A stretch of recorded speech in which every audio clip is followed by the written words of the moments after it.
So hello everyone. आज है electrostatic one का लेक्चर नंबर 11। लास्ट लेक्चर तक हम लोग इलेक्ट्रोस्टैटिक पोटेंशियल एनर्जी और इलेक्ट्रोस्टैटिक पोटेंशियल का कैलकुलेशन और उससे रिलेटेड सारे कॉन्सेप्ट पढ़ चुके थे और इक्वो पोटेंशियल सरफेसेस के बारे में भी पढ़ चुके थे। आज हम क्या करेंगे ना, आज हम लोग एक नया टॉपिक पढ़ेंगे और नया सिस्टम के बारे में पढ़ेंगे जिसको बोला जाता है इलेक्ट्रिक डाइपोल। Electric dipole. तो आज का टॉपिक हमारा यही है, electric dipole, and we will try कि आज ही के लेक्चर में ये टॉपिक पूरा का पूरा खत्म हो जाए। थोड़ा लंबा भी हो सकता है, पता नहीं मुझे, करते चलते हैं, देखते हैं कितना दिन तक, मतलब कितना देर में हम लोग पूरा सब कुछ पढ़ पाते हैं बहुत अच्छे से। चलिए शुरू किया जाए। सबसे पहली बात है कि ये डाइपोल है क्या। हमें पहले ये तो पता चले कि ये डाइपोल है क्या एक्चुअली में। तो सबसे पहले डाइपोल का डेफिनेशन, कि डाइपोल मतलब इलेक्ट्रिक डाइपोल, हम लोग इलेक्ट्रिक डाइपोल की बात कर रहे हैं इसलिए कंफ्यूज मत होना। डाइपोल है क्या ना, a system of equal and opposite charges, a system of equal and opposite charges separated by some distance, separated by some distance. मतलब दो इक्वल और ऑपोजिट चार्ज को रख देंगे हम लोग और उनके बीच में कुछ सेपरेशन, जैसे कि यहां पे एक चार्ज रख दिया मैंने प्लस क्यू और यहां पे एक चार्ज रख दिया मैंने माइनस क्यू, और इन दोनों को मैं ज्वाइन कर दिया इस तरह से, with some separation between them. और जो भी डिस्टेंस है उस डिस्टेंस को हम लोग 2a से डिनोट करते हैं ना, 2a से डिनोट करते हैं। 2a is the separation between the charges. ठीक है, क्यों 2a से डिनोट करते हैं तुम्हें पता चल जाएगा। तो ये जो दो लाइन को ज्वाइन करने वाला लाइन है, ये वाला लाइन ऐसा है, ये दो चार्ज को ज्वाइन करता है, और ये जो दो चार्जेस है, ये पूरा दो चार्जेस, इन दो चार्जेस को बोला जाता है डाइपोल। मतलब ये एक एक अलग अलग चार्जेस नहीं है, इन दोनों को हम लोग as a one, as a single system consider करेंगे और उसका नाम हम लोग क्या बोलेंगे, डाइपोल। तो दोनों लाइन को ज्वाइन करने वाला जो लाइन है इसको बोला जाता है एक्सिस ऑफ द डाइपोल। क्या बोला जाता है, एक्सिस ऑफ द डाइपोल। और इन दोनों के बीच में जो सेंटर होता है इसको बोला जाता है सेंटर ऑफ द डाइपोल, है ना। तो कोई भी डाइपोल का मतलब दो चार्ज होंगे, उनके बीच में कोई सेपरेशन होगा, उन दोनों को मैं एक जैसा ट्रीट करूंगा। ये होता है उसका एक्सिस और ये होता है उसका सेंटर। और इंपॉर्टेंट पॉइंट इसके अंदर क्या बताया गया था ना, द एवरी डिस्टेंस, दो नहीं, एवरी डिस्टेंस, एवरी डिस्टेंस, क्या लिख रहा हूं मैं, तो मिटा देता हूं। ऑल द डिस्टेंसेस, इसमें इंपॉर्टेंट पॉइंट क्या है ना, ऑल डिस्टेंसेस आर मेजर्ड। कुछ भी अगर हमें डिस्टेंस मेजर करना है, ऑल डिस्टेंसेस आर मेजर्ड, तो कहां से मेजर करेंगे, from the centre of the dipole. हमें सेंटर से ही मेजर करना पड़ेगा, चाहे हम कुछ भी डिस्टेंस मेजर करते हैं तो डाइपोल के सेंटर से ही मेजर करेंगे। जैसे अगर यहाँ पे कोई पॉइंट P है, पॉइंट P का डिस्टेंस कितना है ना, सेंटर से ज्वाइन कर दो, जो भी डिस्टेंस है that is the distance of any point from the dipole. तो डाइपोल के अंदर दो चार्ज होते हैं, लेकिन डिस्टेंस कभी भी मेजर करना हो तो सेंटर से मेजर करेंगे। अच्छा, इसके अंदर एक इंपॉर्टेंट टॉपिक है जिसको बोलते हैं डाइपोल मूवमेंट। ये आपको पढ़े होंगे डाइपोल मूवमेंट। डाइपोल मूवमेंट किसमें पढ़े होंगे, केमिस्ट्री में पढ़े होंगे, है ना। डाइपोल मूवमेंट, डाइपोल मूवमेंट का क्या होता है डेफिनेशन ना, simply product of charge and separation, product of charge and separation, charge और सेपरेशन का प्रोडक्ट। मतलब magnitude of P equals to, dipole movement को P वेक्टर से डिनोट करते हैं। Magnitude of P vector is charge is Q and दोनों के बीच में सेपरेशन इज T। ये कैसा क्वांटिटी होता है, यह एक वेक्टर क्वांटिटी होता है, वेक्टर क्वांटिटी होता है। तो अगर वेक्टर क्वांटिटी होता है तो उसका कुछ ना कुछ डायरेक्शन होगा, और उसका डायरेक्शन को हम लोग कहाँ मान के चलते हैं ना, फ्रॉम -Q टू +Q, ये उसका डायरेक्शन होता है। मतलब जैसे कि यहाँ पे -Q है, यहाँ पे +Q है। ये अगर एक डाइपोल है, ये अगर एक डाइपोल है तो मैं इसको कैसे डिनोट करूंगा, I will denote it like this, P vector. ये P वेक्टर है जिसका डायरेक्शन -Q से +Q है।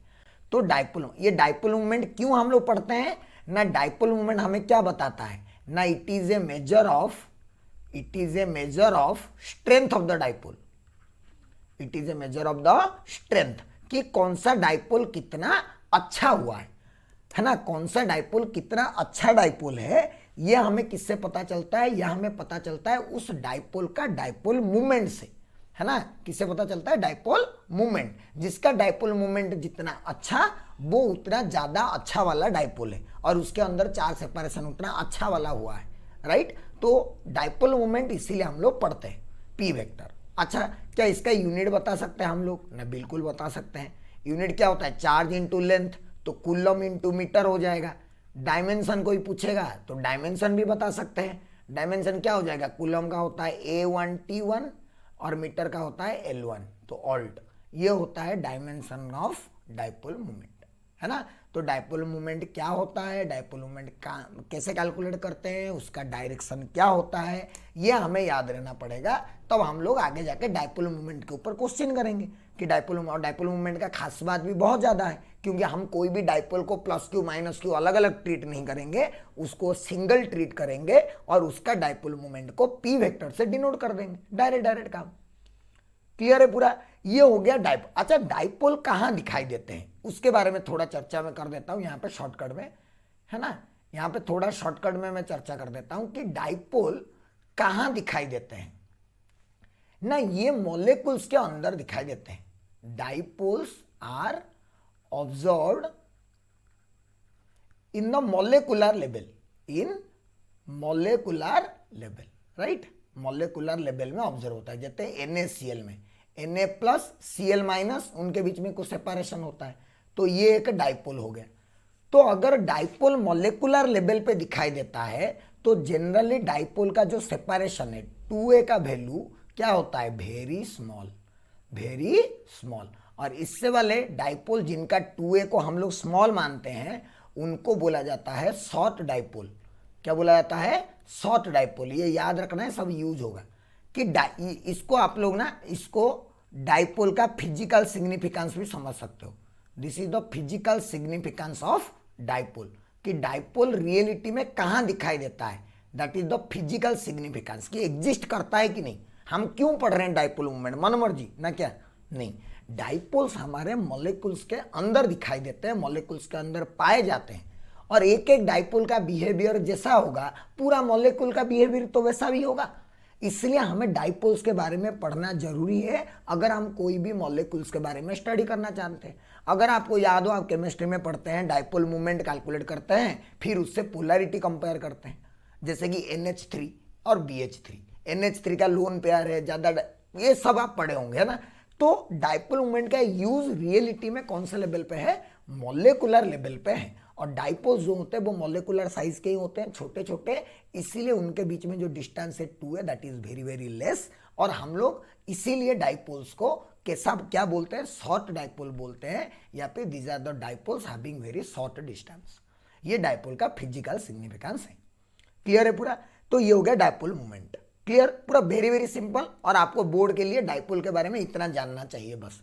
बट हम एंट्रेंस के लिए इसका क्या सीखेंगे ना, हम लोग डाइपोल मूवमेंट का कैलकुलेशन करेंगे। तो हम लोग अभी सीखेंगे कैलकुलेशन ऑफ डाइपोल मूवमेंट। ध्यान से सुनना, calculation of total dipole movement for a distributed dipole, for A distributed dipole. ये समझोगे आप क्या है? ध्यान से सुनना, बहुत अच्छा टॉपिक है और जनरली ये सब बुक्स वगैरह में पढ़ाया भी नहीं जाता है, इसीलिए ध्यान से सुनना। बढ़िया बढ़िया चीज सिखाऊंगा इसके अंदर, है ना डाइपोल। अच्छा, जैसे कि एक छोटा सा एग्जाम्पल 1 से स्टार्ट करते हैं, ठीक है। सपोज बोला, ध्यान से सुनना, कि यहां पे एक चार्ज है सपोज +2q, ठीक है। और उससे इस साइड थोड़ा आ जाओ और इस साइड थोड़ा आ जाओ, परपेंडिकुलरली, समझ ना, परपेंडिकुलरली, एग्जैक्टली परपेंडिकुलर। तो यहां पे और एक चार्ज रखा है -q, यहां पे और एक चार्ज रखा है -q। क्या ये डाइपोल है? क्या ये डाइपोल का कुछ दिख रहा है इसके अंदर? सोच के बताओ। यहां पे कितना है? 2q है। क्या ये 2q को मैं 2 + q में तोड़ सकता हूं ना? ये सर। तो इसको मैं कैसे कन्वर्ट कर सकता हूं ना? यहां पे एक +q, यहां पे एक -q, और यहां पे एक +q, और यहां पे एक -q। क्या मैं को इस तरह से सेपरेट कर सकता हूं। अब ये दो डाइपोल बन गए, ये वाला एक डाइपोल है जो मैं ब्लू कलर में ड्रॉ कर रहा हूं, ये वाला एक डाइपोल है और ये वाला और एक डाइपोल है। तो दो अलग अलग डाइपोल आ गए। ये डाइपोल का डायरेक्शन किधर है ना, इधर की तरफ है डाइपोल मोमेंट पी वेक्टर, और इसका डाइपोल मोमेंट कहाँ आएगा ना, नीचे की तरफ, ये भी पी वेक्टर।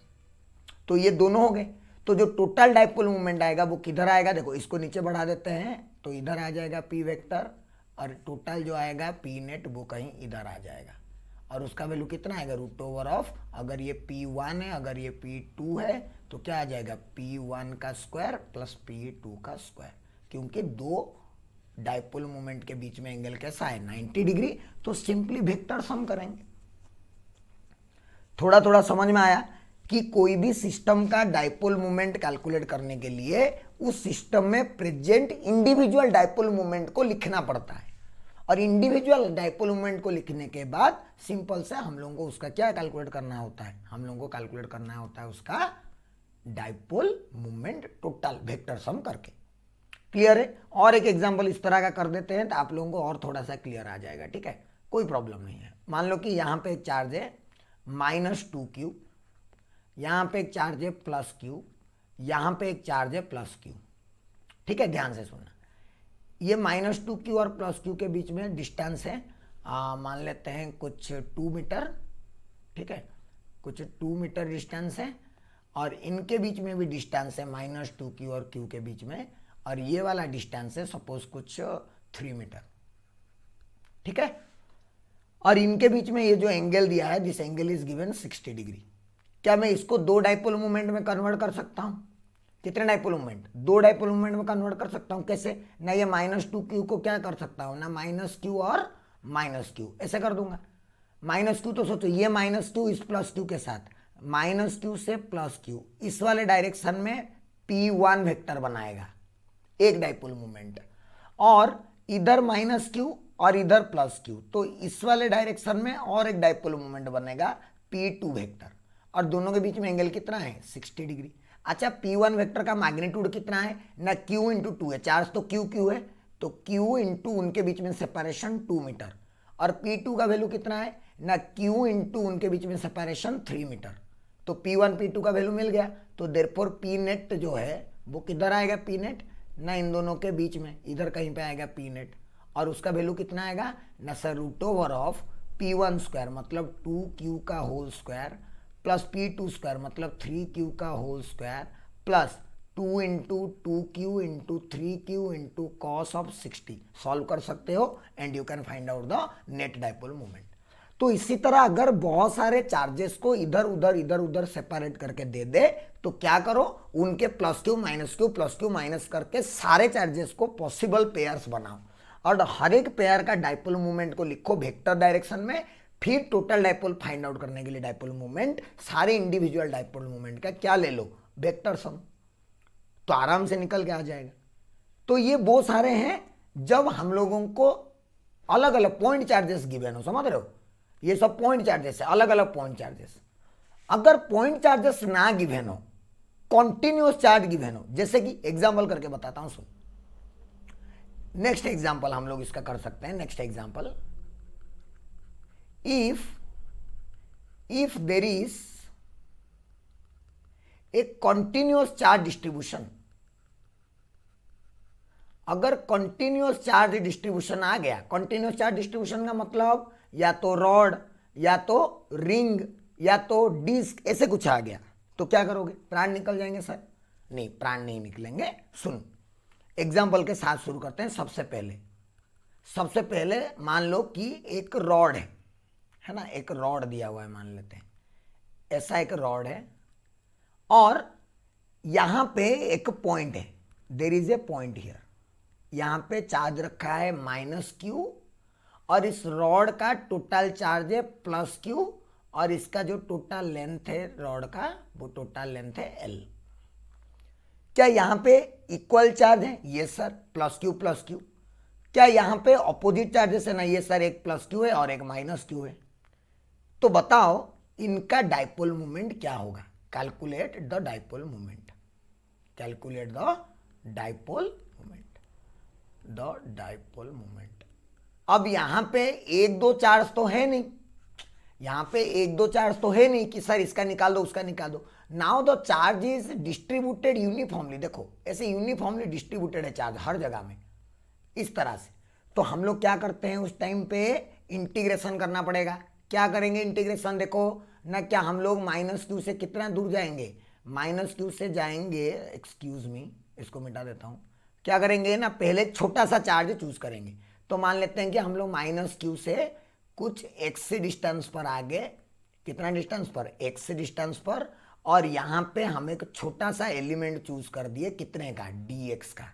तो क्या ये छोटा सा dx एलिमेंट का कुछ चार्ज होगा? dx एलिमेंट का चार्ज होगा। कितना चार्ज होगा dx एलिमेंट का बताओ? ये कैपिटल Q है तो लेमड़ा आ जाएगा, लेमड़ा इंटू dx, और लेमड़ा का वैल्यू क्या लिखेंगे? Q by L, total charge by L into dx। This is the value of dq, और ये पॉजिटिव है तो प्लस dq। सोच, ये प्लस dq, और इसमें से क्या मैं छोटा सा एक, ये इसको मैं ऐसे कर सकता हूं ना, minus dq minus dq minus dq, ऐसे इन्फाइनाइट पार्ट में डिवाइड कर सकता हूं। मतलब रॉड का हर एक छोटा छोटा dq प्लस dq के लिए क्या मैं यहां से एक माइनस dq कंसीडर कर सकता हूं, और उन दोनों को मैं एक डाइपोल बोल के मान सकता हूं, है कि नहीं? बोल, मैं बोला कि पूरा रॉड में चार्ज है ना, चले काम करता हूं, मैं रॉड को पहले छोटे छोटे पार्ट में डिवाइड कर देता हूं, D Q D Q D Q D Q D Q D Q, छोटे छोटे पार्ट, और हर एक डी क्यू के लिए ये जो माइनस क्यू यहां पे रखा है, क्या इसको मैं minus D Q minus D Q minus D Q करके हर एक plus D Q minus D Q plus D Q minus D Q को लेके मैं एक एक डाइपोल बनाऊंगा। तो अभी जो मैं डाइपोल बना रहा हूं ये डी क्यू चार्ज और किसको? Minus D Q. तो अगर मैं एक एलिमेंटल डाइपोल मूवमेंट कैलकुलेट करूं, एलिमेंटल डाइपोल मूवमेंट, समझ रहे हो एलिमेंटल डाइपोल मूवमेंट क्या है? मतलब यहां पे प्लस डी क्यू है, और यहां पे क्यू में से माइनस क्यू में से क्या लिया हूं? माइनस डी क्यू लिया हूं, और इनके बीच में से डिस्टेंस कितना है अभी? एक्स। तो जो छोटा सा डाइपोल मूवमेंट आएगा डी पी वेक्टर, उसका डायरेक्शन किधर आएगा? Left to minus Q to plus Q, मतलब इधर आएगा डी पी वेक्टर, और उसका वैल्यू कितना आएगा ना? चार्ज है डी क्यू इंटू सेपरेशन कितना है? एक्स। सोच, इस तरह से तू कोई भी एलिमेंट चूज करेगा, अगर इसके ऊपर कोई भी जगह पे एलिमेंट चूज करेगा तो डाइपोल मोमेंट का डायरेक्शन तो यही आने वाला है ना? For every element chosen, for every element chosen, तू कुछ भी एलिमेंट चूज कर, डी पी vector will be in the same direction. ये तो सेम डायरेक्शन में ही आएगा ना डीपी वेक्टर, क्योंकि इसमें से माइनस डी क्यू उधर प्लस डी क्यू है ना। तो therefore total dipole movement equal to integration of DP vector, that is integration of DP का वैल्यू कितना है? डी क्यू इंटू एक्स, और डी क्यू का वैल्यू कितना है? Q by L X D X, और एक्स का लिमिट डाल दो कहां से कहां तक ना। अगर इन दोनों के बीच में सेपरेशन आर रखा हुआ है तो आर से आर प्लस एल, क्या सॉल्व करके जो भी आएगा उस, that is the net dipole movement for the given system.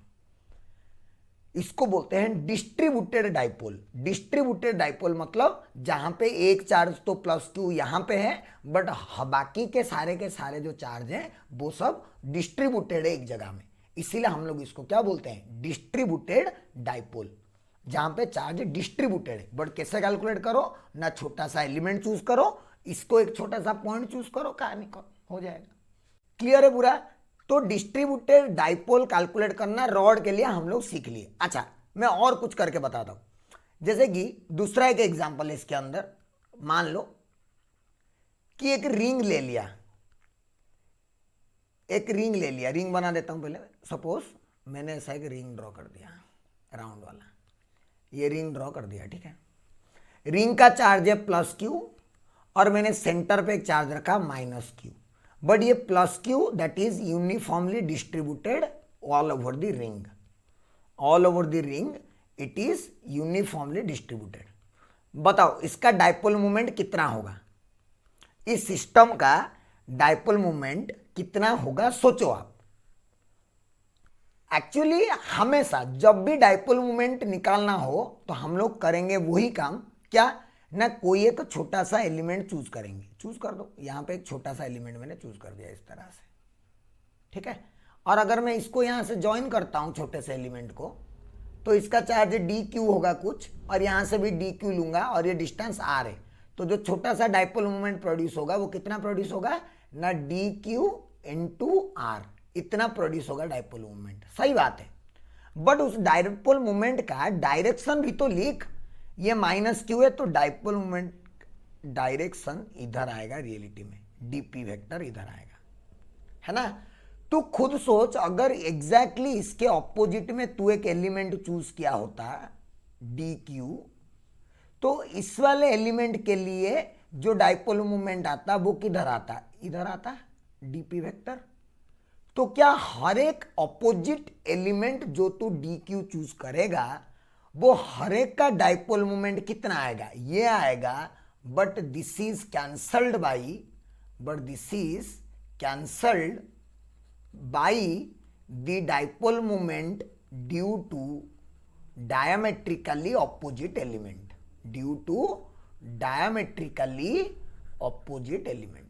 Diametrically जो एलिमेंट ऑपोजिटली है इसका, उसके वजह से जो डी क्यू आएगा, डीपी आएगा, वो इसको कैंसल कर देगा। देयरफॉर हर किसी के साथ अगर ऐसा हो गया तो नेट डाइपोल मोमेंट क्या हो जाएगा, जीरो। नेट डाइपोल मोमेंट क्या हो जाएगा, जीरो। आसान वाला था ये, डिफिकल्ट वाला तो अब बताऊंगा। डिफिकल्ट मतलब थोड़ा अच्छा वाला, सोच, थोड़ा अच्छा वाला तो अब बताऊंगा। क्या ना, सपोज सेमी सर्कल दे दिया, क्या दे दिया, सेमी सर्कल। जो ड्रॉ करता हूं, ये सेमी सर्कुलर रिंग है, ठीक है, ये रेडियस है उसका, और यहां सेंटर पे हम लोग एक चार्ज रख दिए हैं, क्या लू, प्लस क्यू माइनस क्यू कुछ भी ले सकते हो तुम लोग, प्लस क्यू ले लो, है ना, प्लस क्यू ले लो। और ये चार्ज जो इसको दिया गया है, ये माइनस क्यू चार्ज रिंग को दिया गया, जो कि इसके ऊपर यूनिफॉर्मली डिस्ट्रीब्यूटेड, इस तरह से देख रहे हो, minus Q is distributed uniformly. अब पूछ रहा है कि dipole moment of the system निकालो, है ना, dipole moment of the system find out करो। डाइपोल मोमेंट कैसे फाइंड आउट करेंगे, यहां पे सब लोग जीरो हो जाएंगे क्या, यहां पे जीरो नहीं होंगे, क्यों, क्योंकि सोच, अगर तू मान ले कि यहां पे ऐसे गया थीटा एंगल पे, फिर उससे कितना गया ना, और थोड़ा सा गया डी थीटा, थीटा में जाके डी थीटा तू गया, और इस डी थीटा का जो तू एलिमेंट चूज किया डी एल, उस डी एल का वैल्यू कितना हो जाएगा, R into D theta, radius into angle. इस तरह का कितना बार हम लोग कर चुके हैं, इसलिए मैं डायरेक्ट लिख रहा हूं, सारे लेक्चर में, सारे क्लास में ये करवा रहा हूं। डीएल आएगा आर इंटू डी थीटा।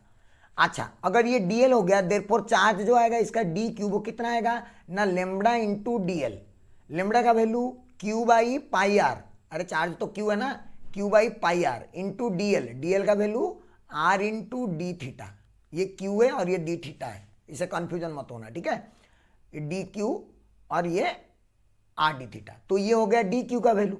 तो जो डाइपोल मूवमेंट क्रिएट होगा, देख ये माइनस डी क्यू आएगा, माइनस डी क्यू जैसा आएगा, तो इसके वजह से जो डाइपोल मूवमेंट क्रिएट होगा वो किधर क्रिएट होगा, इस वाले डायरेक्शन में क्रिएट होगा dipole movement, right, minus Q to plus Q. So this is the direction of DP vector. और इस तरह अगर तू यहां पे कोई एलिमेंट चूज कर दिया, मान लो इस साइड में अगर तू एलिमेंट चूज कर दिया होता इस साइड में, तो उसके वजह से जो डाइपोल मूवमेंट आता वो इधर आता, इस तरह से डीपी वेक्टर, है कि नहीं, जैसे इलेक्ट्रिक फील्ड आया करता था, और क्या उसी तरह, और क्या इधर आता। तो इनका कौन सा कंपोनेंट कैंसिल हो जाता ना, इनका ये हॉरिजॉन्टल वाला कंपोनेंट जो है वो कैंसिल हो जाता है इन लोगों का, राइट। ये हॉरिजॉन्टल, देख ये एंगल थीटा, तो ये एंगल भी थीटा, तो इधर क्या आता है डीपी कॉस थीटा, और ऐसे नीचे क्या आता डीपी साइन थीटा। तो अगर तुझे total element, total dipole movement चाहिए, तो तू डीपी को इंटीग्रेशन करेगा, डीपी साइन थीटा को करेगा कि डीपी कॉस थीटा को करेगा, कि डीपी कॉस थीटा और इसका जो डीपी कॉस थीटा आएगा वो हर एक का डीपी कॉस थीटा क्या हो जाएगा, कैंसिल हो जाएगा। तो यहां पे लिख देंगे हम लोग, यहां पे हम लोग लिख देंगे ये चीज को कि since DP vector due to all elements are in different directions, therefore P net equals to integration of dp sin theta. इसका रीजन क्या है ना, DP cos theta component will cancel out each other, right, will cancel out. तो DP sine theta, तो value डाल दो integration DP, DP का value कितना है रे, डीपी का वैल्यू कितना है बोलो, डीपी का वैल्यू कितना है, D Q into radius, D Q into radius. तो डी क्यू का value Q by pi R into R D theta, D ये हो गया डीपी का वैल्यू है ना, डीपी का वैल्यू, डी क्यू का वैल्यू हो गया इंटू आर, ये हो गया डीपी का value multiplied by sine theta.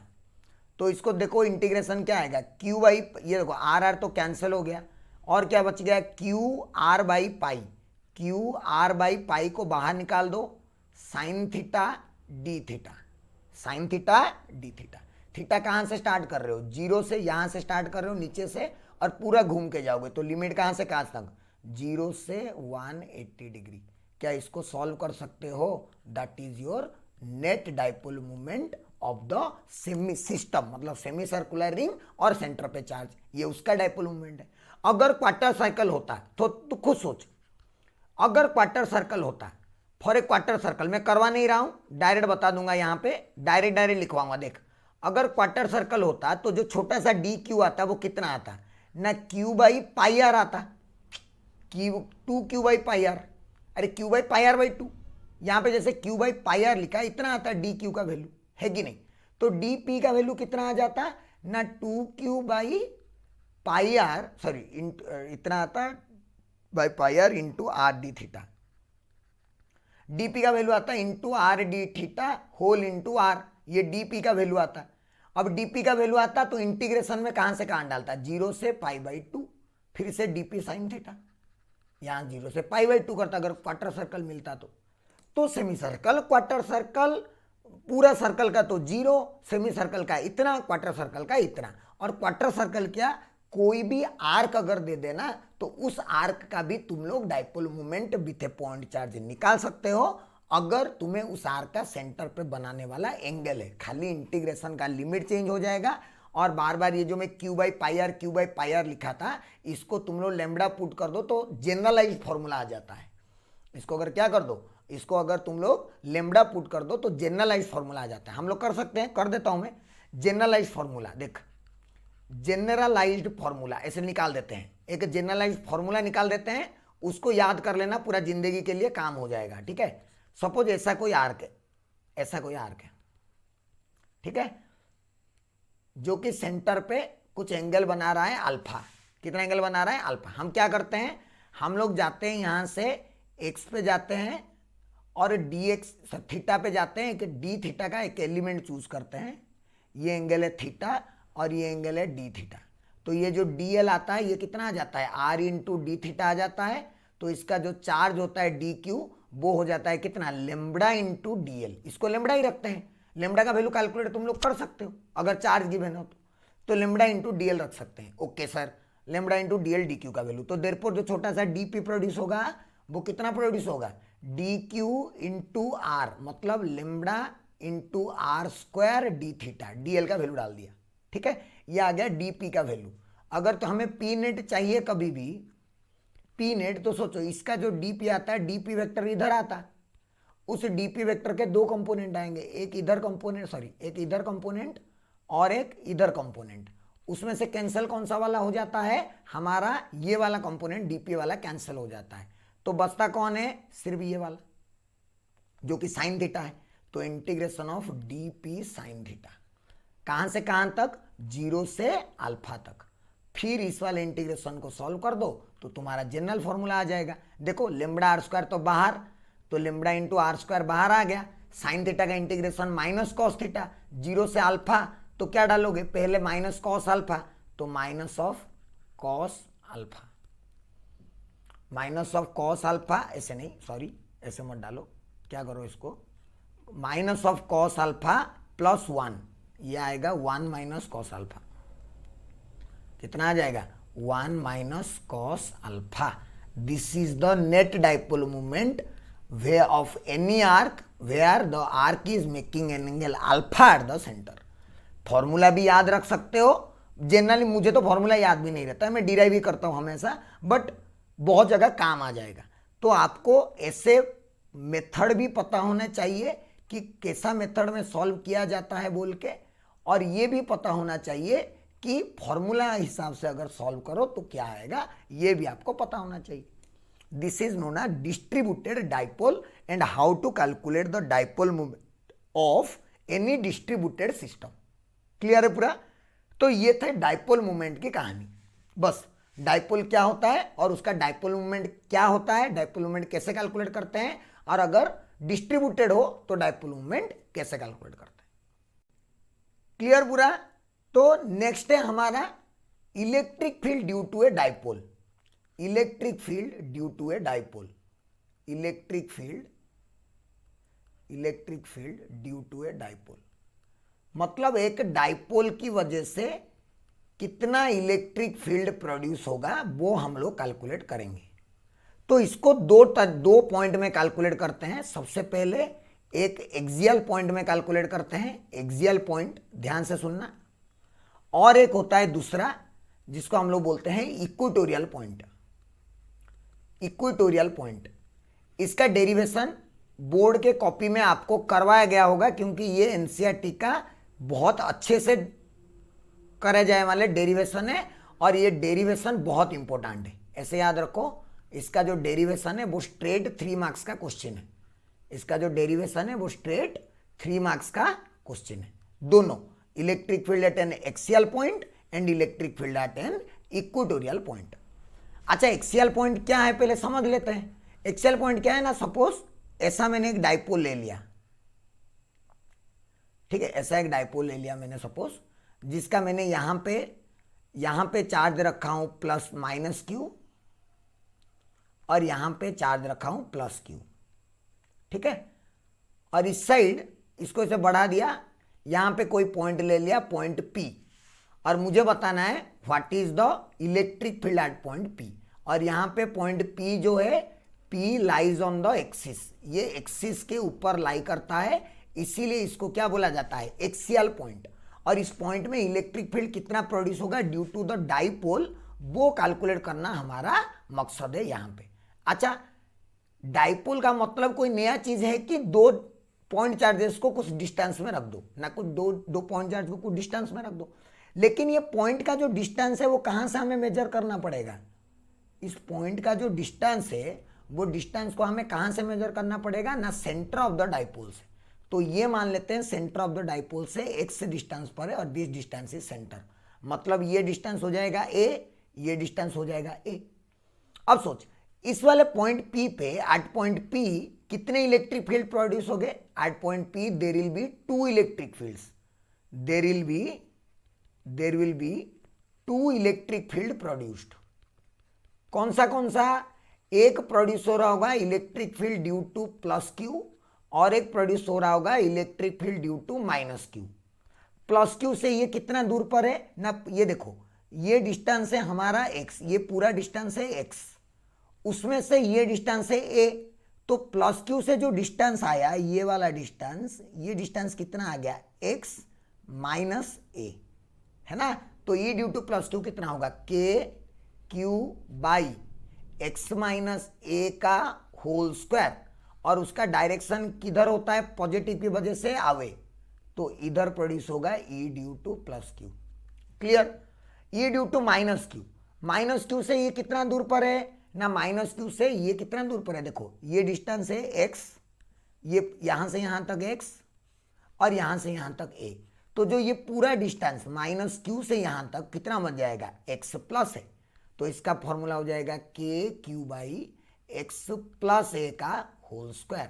अच्छा, इन दोनों में से ज्यादा कौन है ना, ये वाला ज्यादा है क्योंकि ये पास में है, और ये वाला कम है क्योंकि ये दूर में है, और इसका डायरेक्शन किधर प्रोड्यूस होगा ना, toward the charge, so this is electric field due to minus q, ऐसे प्रोड्यूस होगा। ओके सर, ये ज्यादा है, ये कम, तो देयरफॉर अगर मुझे टोटल इलेक्ट्रिक फील्ड पॉइंट चाहिए पॉइंट P पे, तो मैं ज्यादा से कम को माइनस करूंगा और डायरेक्शन वो ही लिखूंगा जो ज्यादा का है ना। तो it will be E due to plus q minus E due to minus q, और उसका डायरेक्शन क्या होगा, direction along E due to plus q होगा, राइट। ये समझ में आना चाहिए। दो प्रोड्यूस हो रहे हैं, एक अपोजिट में प्रोड्यूस हो रहे हैं, एक का ज्यादा है एक का कम है, तो टोटल ज्यादा से कम को माइनस कर दूंगा और डायरेक्शन वो ही लिखूंगा जो किसका है, ज्यादा का है। चलो इसको कैलकुलेट करते हैं फिर। So this is equals to E due to +2 लिख देते हैं k Q by x minus a का whole square plus, sorry plus नहीं माइनस के Q by x plus a का होल स्क्वायर। इसको सॉल्व करना है, कर दो। नीचे आ जाएगा x square minus a square का होल स्क्वायर, ए प्लस बी इंटू ए माइनस बी। ऊपर के क्यू तो कॉमन निकाल दो, इधर बन जाएगा एक्स प्लस ए का whole square minus x minus a का होल स्क्वायर। ठीक है, तो ये क्या बन जाएगा, k q into a plus b का whole square minus a minus का बी का whole square is 4ab divided by नीचे x square minus a square का होल स्क्वायर। अब इसको और फर्दर सॉल्व करते हैं। फर्दर सॉल्व करेंगे तो कितना आएगा, दिस इज इक्वल्स टू, देख इसको के को रखो ऐसे, q इंटू 2a कर दो और एक x को बाहर निकाल दो और नीचे x square minus a square का whole square. q into 2a क्या होता है, p, तो k p x by x square minus a square का होल स्क्वायर। ये रियल फॉर्मूला है, this is the real formula for electric field at point P। But हम जो dipole consider करते हैं, जो डाइपोल हम रियलिटी में पढ़ते हैं, वो बड़े बड़े डाइपोल हैं कि छोटे छोटे डाइपोल हैं, छोटे छोटे dipole. So therefore but for a short dipole हम जो छोटे डाइपोल लेते हैं, उस शॉर्ट डाइपोल के लिए ए का वैल्यू बहुत कम होता है, किससे, एक्स से। एक्स मतलब हम कहीं भी ले सकते हैं, बट ए तो उन दो चार्ज के बीच में डिस्टेंस है और डाइपोल ही छोटा है, तो दोनों चार्ज के बीच में डिस्टेंस भी तो कम है, तो ए का वैल्यू बहुत कम हो गया। अगर ए का वैल्यू बहुत कम हो गया तो एक्स स्क्वायर से ए स्क्वायर को माइनस करोगे तो क्या ही फर्क पड़ेगा, एक्स स्क्वायर ही आएगा, है कि नहीं। तो देयरफॉर हमारा फाइनली जो इलेक्ट्रिक फील्ड का वैल्यू आया पॉइंट P पे, वो कितना आया, के p x divided by x का square, x square minus a square के बदले एक्स स्क्वायर कर दिया तो 4 हो जाएगा, एक कैंसिल हो जाएगा, तो k P by x cube. मैं कहीं पे गड़बड़ किया हूँ, यहाँ पे 4 था तो 2 छोड़ दिया हूँ, यहाँ पे 2 छोड़ दिया हूँ, यहाँ पे 2 छोड़ दिया हूँ, यहाँ पे 2 छोड़ दिया। So this is the formula for electric field due to a dipole at an axial point or at a point which lies on its axis at a distance of x। तो ये कैसे वैरी कर रहा है ना, electric field at point P is varying as, electric field point is varying as 1/x cube. Point charge की वजह से कैसे वैरी करता था, पॉइंट चार्ज की वजह से कैसे वैरी करता है, पॉइंट चार्ज की वजह से E proportional to 1/x square में वैरी करता है अगर पॉइंट चार्ज हुआ तो। बट डाइपोल हुआ तो उसका कैसे वैरी कर रहा है, डाइपोल का वैरी कर रहा है 1/x क्यूब, 1/x क्यूब। तो ये है उसका डेरिवेशन, जो कि तुम्हारा एक्सियल पॉइंट में इलेक्ट्रिक फील्ड कैलकुलेट करने का डेरिवेशन है। समझ रहे हो, पूरा डेरिवेशन है तुम्हारे सामने, यहाँ पे देखो पूरा डेरिवेशन है यहाँ पे कि हाउ टू डू और how to calculate the electric field due to a dipole at an axial point. क्या उसी तरह हम लोग इक्वेटोरियल पॉइंट भी कर सकते हैं ना, यस, चलो करके देखते हैं इक्वेटोरियल पॉइंट, है ना, इक्वेटोरियल पॉइंट करके देखते हैं, एक एक करके शुरू करते हैं। पहले तो ड्रॉ करेंगे कि इक्वेटोरियल पॉइंट है कहाँ, क्या होता है ना, तो ड्रॉ करते हैं। सबसे पहले चार्ज ड्रॉ कर देते हैं, ये हो गया डाइपोल, थोड़ा और नीचे ड्रॉ करना पड़ेगा क्योंकि थोड़ा अच्छा चाहिए। ये हो गया डाइपोल, इधर में रखा हुआ है +q और इधर में रखा हुआ है -q, +q -q, ठीक है, ओके सर, कहीं भी रख सकते हो, कोई प्रॉब्लम नहीं है। इसका जो मिडिल पॉइंट से ये पास करने वाला लाइन है, सेंटर से पास करने वाला लाइन, इसके ऊपर अगर कोई पॉइंट ले लिया जाए, यहां पे कोई पॉइंट ले लिया जाए, पॉइंट, ये पॉइंट, इस पॉइंट को बोला, ये पॉइंट भी P है सपोज, तो इस पॉइंट P को बोला जाता है lying on the perpendicular bisector. Equatorial मतलब point on the perpendicular bisector of line joining the charges. दो चार्ज को ज्वाइन करने वाला लाइन का परपेंडिकुलर बाइसेक्टर के ऊपर हम लोग पॉइंट ले रहे हैं, पॉइंट P। कितना डिस्टेंस पर? x डिस्टेंस पर। ये कितना होता है a, ये कितना होता है a। ठीक है, पहले तो इसको ज्वाइन करना पड़ेगा, पहले तो इसको ज्वाइन करना पड़ेगा s से, इसको ज्वाइन करना पड़ेगा s से, है ना। तो ये जो डिस्टेंसेस होंगे, ये डिस्टेंस जो r होगा कितना होगा? Root over of x square plus a square. ये डिस्टेंस जो r होगा ये भी कितना होगा? Root over of x square plus a square, है ना। अच्छा ठीक है, अब पॉइंट P पे कितने इलेक्ट्रिक फील्ड प्रोड्यूस हो होंगे ना, फिर से दो। पॉजिटिव के लिए प्रोड्यूस होगा इलेक्ट्रिक फील्ड अवे इधर, और नेगेटिव के लिए प्रोड्यूस हो रहा होगा इधर। और इसके बाद ये प्रोड्यूस हो रहा है E due to plus q, और ये प्रोड्यूस हो रहा है E due to minus q. दोनों सेम सेम आए कि अपोजिट डायरेक्शन में आए ना? सर अपोजिट डायरेक्शन, सॉरी इधर उल्टा पुल्टा आ गए। जब भी उल्टा पुल्टा आ जाएंगे तो हम उसको क्या करेंगे ना, कंपोनेंट में ब्रेक करेंगे। तो ब्रेक करो कंपोनेंट में, इस तरह से और इस तरह से कंपोनेंट में ब्रेक करेंगे। चलो ब्रेक करके बताते हैं कंपोनेंट में। अगर इधर ब्रेक देखोगे, इसका ऊपर में आएगा ई, ये अगर एंगल थीटा हुआ तो ये एंगल भी थीटा होगा, ई कॉस थीटा, और ऊपर में आएगा ई साइन थीटा। अगर इसको तोड़ोगे तो इसका नीचे आएगा ई कॉस थीटा, और इधर नीचे आएगा ई साइन थीटा। समझ रहे हो? दो इलेक्ट्रिक फील्ड आए थे, ई प्लस क्यू। अच्छा, ई प्लस क्यू का वैल्यू कितना था वो भी लिख देते हैं। ई प्लस क्यू का वैल्यू कितना है ना? ई प्लस क्यू का वैल्यू है sir k Q by small r. E minus q का वैल्यू भी कितना है ना? के क्यू बाई स्मॉल आर। दोनों को ई ही मान लेते हैं ना, E plus q minus Q अलग अलग से क्यों? डायरेक्शन तो लिख रहे हैं, वैल्यू तो दोनों का सेम है, इसीलिए मैं दोनों को ई मान के उनका component E cos theta, E cos theta, E sine theta, E sine theta. So we can see, हम लोग फिगर में देख सकते हैं, we can see the perpendicular components cancel out each other. The perpendicular components are cancelled. Perpendicular component cancel हो गए, are cancelled. तो जो भी टोटल इलेक्ट्रिक फील्ड हम लोगों को कैलकुलेट करना है वो किसका सम आएगा? देयरफॉर जो भी टोटल इलेक्ट्रिक फील्ड हमें चाहिए that is simply some of the horizontal components, that is E cos theta plus E cos theta, that is 2E cos theta। तो कितना हो गया? 2E का वैल्यू तो हमें पता है already, K capital Q by small r into cos theta. अच्छा, कॉस थीटा के लिए थोड़ा वापस ऊपर जाना पड़ेगा, ऊपर जाते हैं। देखिए ये अगर एंगल थीटा हुआ, ये ऊपर वाला ये, तो ये एंगल भी तो थीटा होगा। तो देयरफॉर कॉस थीटा का वैल्यू क्या होगा? Base by hypotenuse, that is A by R। तो डायरेक्टली हम लोग cos थीटा के बदले यही पुट करेंगे कि cos theta is simply A by small r। तो क्या आ गया? K Q into 2A divided by नीचे, अच्छा ये r स्क्वायर था, r क्यूब। तो K into P by r cube का value A square plus x square whole to the power 3/2, because r is again root over मतलब power half, तो 3 का power कितना? हाफ, 3/2। यह आया नेट इलेक्ट्रिक फील्ड का value, जो कि रियल फॉर्मूला है। बट एज यूजुअल हम लोग क्या बात करते हैं? For a short dipole, for a short dipole, again short dipole के लिए a is very very less than x. तो अगर a is very very less than x तो मैं क्या लिख सकता हूं? Therefore x square plus a square को भी मैं ऑलमोस्ट एक्स स्क्वायर ही लिख सकता हूं। तो देयरफॉर इलेक्ट्रिक फील्ड का वैल्यू कितना आ जाएगा? के P by x cube. This is the formula for electric field at an equatorial point and this is the formula for electric field at an axial point। और तुम लोग देख सकते हो यहां पे आ रहा है 2 kp बाई एक्स क्यू, यहां पे आता है kp बाई एक्स क्यू। तो मैं क्या बोल सकता हूं? देयरफॉर मैं फाइनली क्या बोल सकता हूं ना? इलेक्ट्रिक फील्ड एट कौन सा पॉइंट?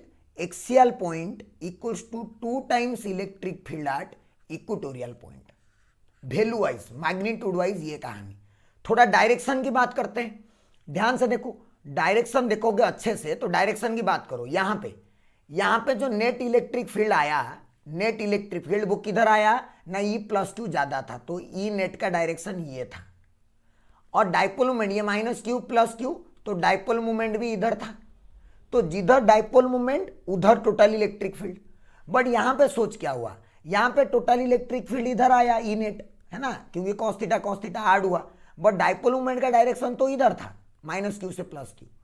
तो हमें क्या पता चला ना एक्सियल में जो डायरेक्शन ऑफ इलेक्ट्रिक फील्ड होता है, डायरेक्शन, वो एक्सियल में क्या होता है, same as p vector, same as p vector. P vector का जो डायरेक्शन एक्सियल पॉइंट में इलेक्ट्रिक फील्ड का वही डायरेक्शन। बट इक्वेटोरियल पॉइंट में डायरेक्शन क्या होता है ना, opposite to p vector, dipole moment का ऑपोजिट में होता है। तो ये दोनों डेरिवेशन जो है वो आपको इंपॉर्टेंट है। फॉर्मूला तो याद रखना पड़ेगा और हमारे लिए काम का चीज फॉर्मूला है। हम एंट्रेंस में जो भी करेंगे वो फॉर्मूला बेस्ड ही काम होगा सब कुछ। बट फॉर्मूला बेस्ड काम करने के लिए भी आपको थोड़ा सा आना पड़ेगा कि डायपोल क्या होता है एंड डायपोल को हम लोग कैसे समझते हैं। तो this is how you can understand and how this is the derivation given in your NCERT, जो कि डायरेक्ट 3 मार्क्स के क्वेश्चंस के लिए आपको पूछे जाते हैं बोर्ड एग्जाम में। बाकी इसका फॉर्मूला बेस करके हम लोग क्वेश्चन निकालेंगे, क्वेश्चन करेंगे, अभी कोई प्रॉब्लम की बात नहीं। क्लियर है पूरा। एक्सियल पॉइंट में कितना होता है 2 kp by x cube, equatorial point में होता है kp by x cube. Axial point में डायरेक्शन सेम एज p और इक्वेटोरियल में डायरेक्शन ऑपोजिट टू p। ठीक है, एक्सियल पॉइंट, इक्वेटोरियल पॉइंट। यहां पे मैं आपको तीसरा पॉइंट भी एक बताने वाला हूं। यहीं पे द तीसरा पॉइंट यहां पे जो बताने वाला हूं वो है at any general point, at any general point. अगर कोई भी जनरल पॉइंट में आपको कैलकुलेट करना है तो कैसे करेंगे।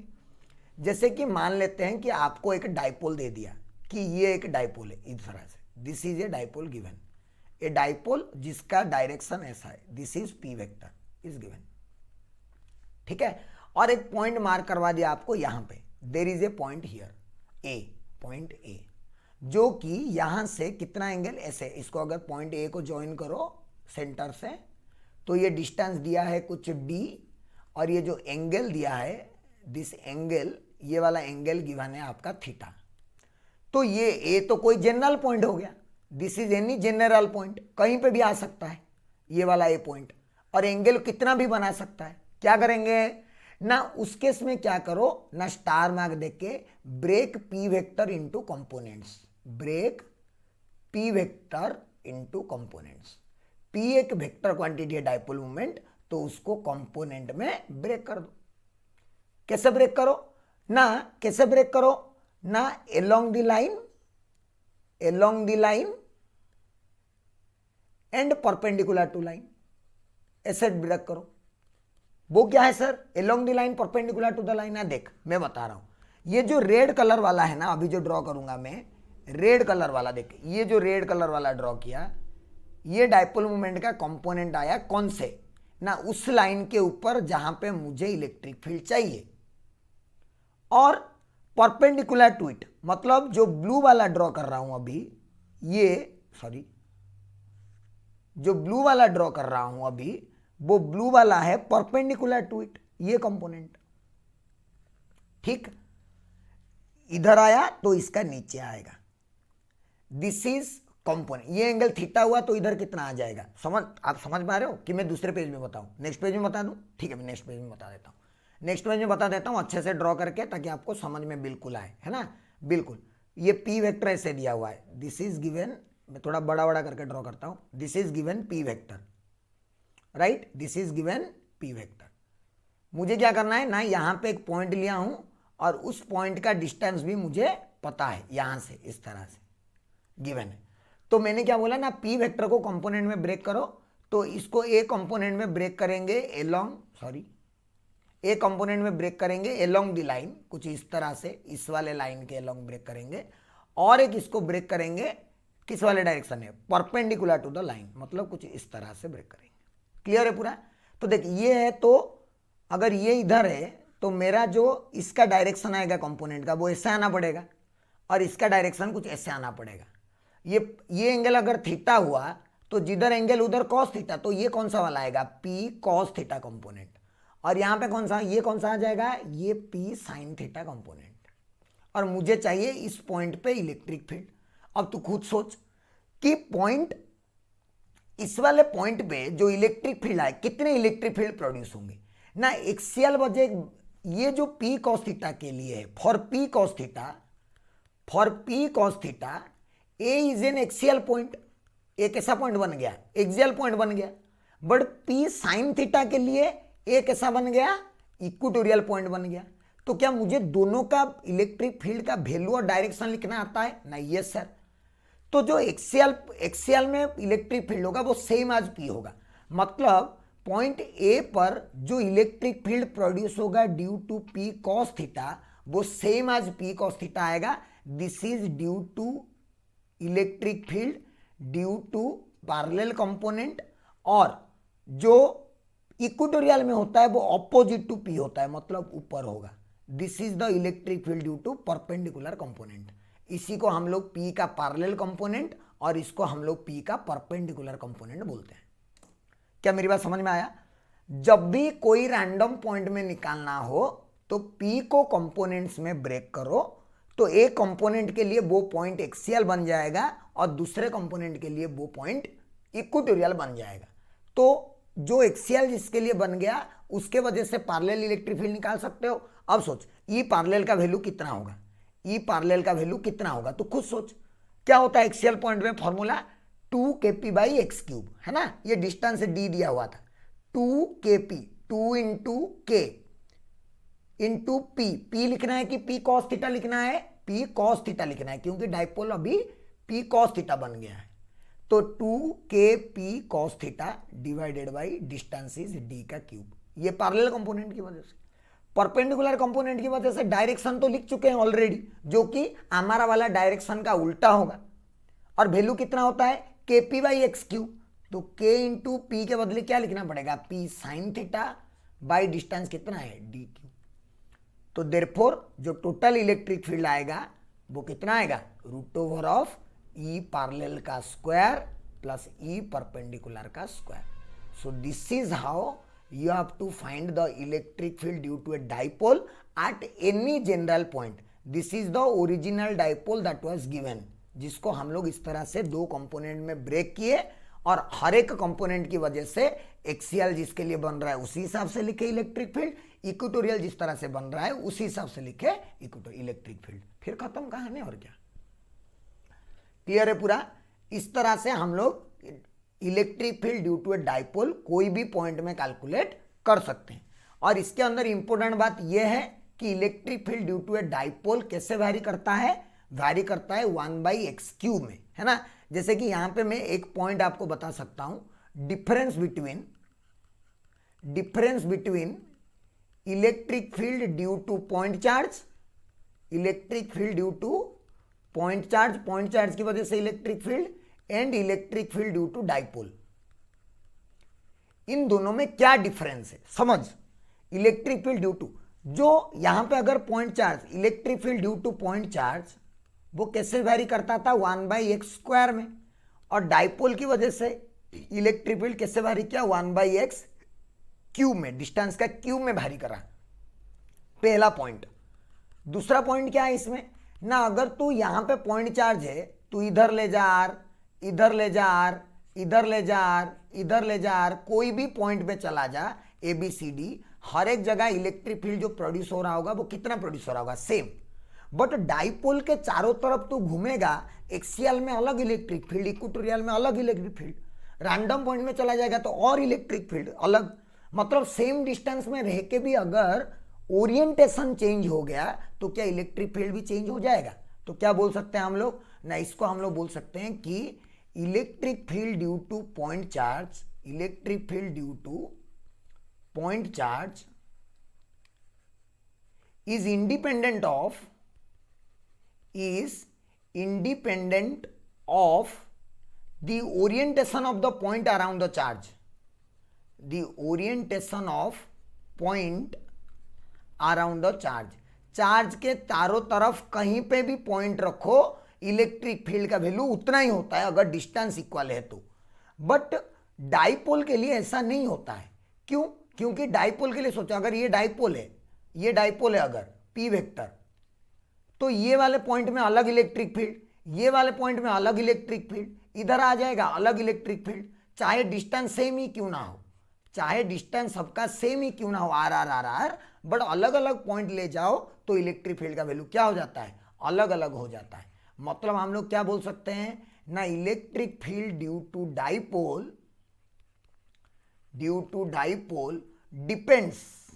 depends on the orientation of point around the dipole, orientation of the point around the dipole।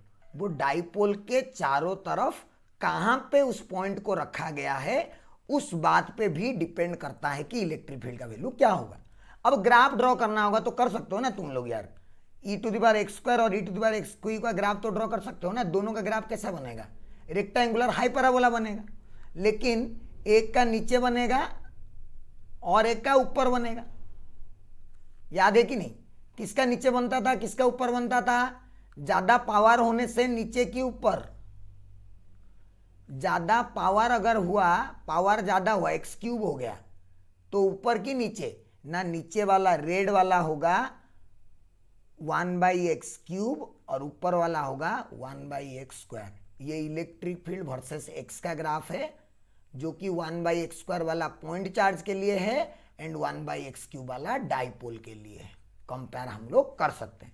सो ये पूरी कहानी जो है वो किसे हम लोग एक डाइपोल को एक कंसिडर करके, अलग एक +q एक -q है ऐसे नहीं सोचना है, हमें सोचना है कि एक पर्टिकुलर डाइपोल को एक मान के उसके वजह से एक्सियल पॉइंट में, इक्वेटोरियल पॉइंट में, कोई भी रैंडम पॉइंट में कितना इलेक्ट्रिक फील्ड प्रोड्यूस होगा और कौन से डायरेक्शन में प्रोड्यूस होगा, वो हम लोगों को कैलकुलेट करना था और हो गया। फिर उसके बारे में क्या क्या इंपॉर्टेंट पॉइंट हमें समझ में आना चाहिए पॉइंट चार्ट्स के बारे में, वो भी हम लोग पढ़ लिए।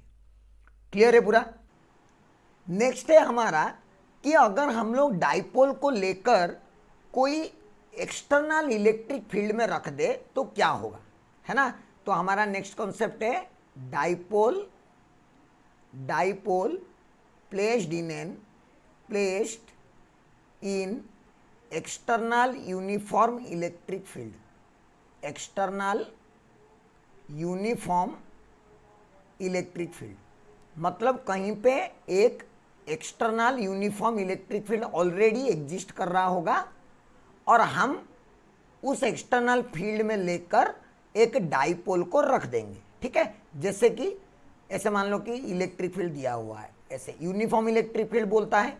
तो यूनिफॉर्म इलेक्ट्रिक फील्ड का मतलब हम लोग क्या ड्रॉ करेंगे, इक्विस्पेस्ड पैरेलल लाइंस, है ना, इक्विस्पेस्ड पैरेलल लाइंस, कुछ इस तरह से हम लोग ड्रॉ करेंगे electric field lines. Okay sir, draw कर दिए सर, ये यूनिफॉर्म इलेक्ट्रिक फील्ड रिप्रेजेंट करते हैं सर, और इसके ऊपर इलेक्ट्रिक फील्ड का डायरेक्शन भी ये होता है सर। ठीक है सर। अब हम लोग क्या करेंगे ना, डाइपोल रखेंगे यहाँ पे, एक डाइपोल यहाँ पे -q और यहाँ पे +q ऐसे, और इनको ज्वाइन भी कर देंगे, ऐसे ये। ठीक है, अच्छा यहाँ पे -q रखा हुआ है, -q और यहाँ पे +q। सोचो क्या चार्ज को हम लोग इलेक्ट्रिक फील्ड में रखते हैं तो उसके ऊपर फोर्स लगता है ना, ये सर लगता है। कितना फोर्स लगता है ना सर, Q × E लगता है। पॉजिटिव चार्ज है तो उसी डायरेक्शन में, नेगेटिव चार्ज है तो उल्टा डायरेक्शन में। पहले लिख देते हैं, चलो। तो मतलब अब इस +q के ऊपर फोर्स इधर लगेगा, इस +q के ऊपर फोर्स इस डायरेक्शन में लगेगा ऐसे, और ये माइनस के ऊपर फोर्स इस डायरेक्शन में लगेगा ऐसे। अच्छा कितना कितना लगेगा ना, इसके ऊपर लगेगा Q × E, इसके ऊपर भी इधर लगेगा फोर्स Q × E। तो अगर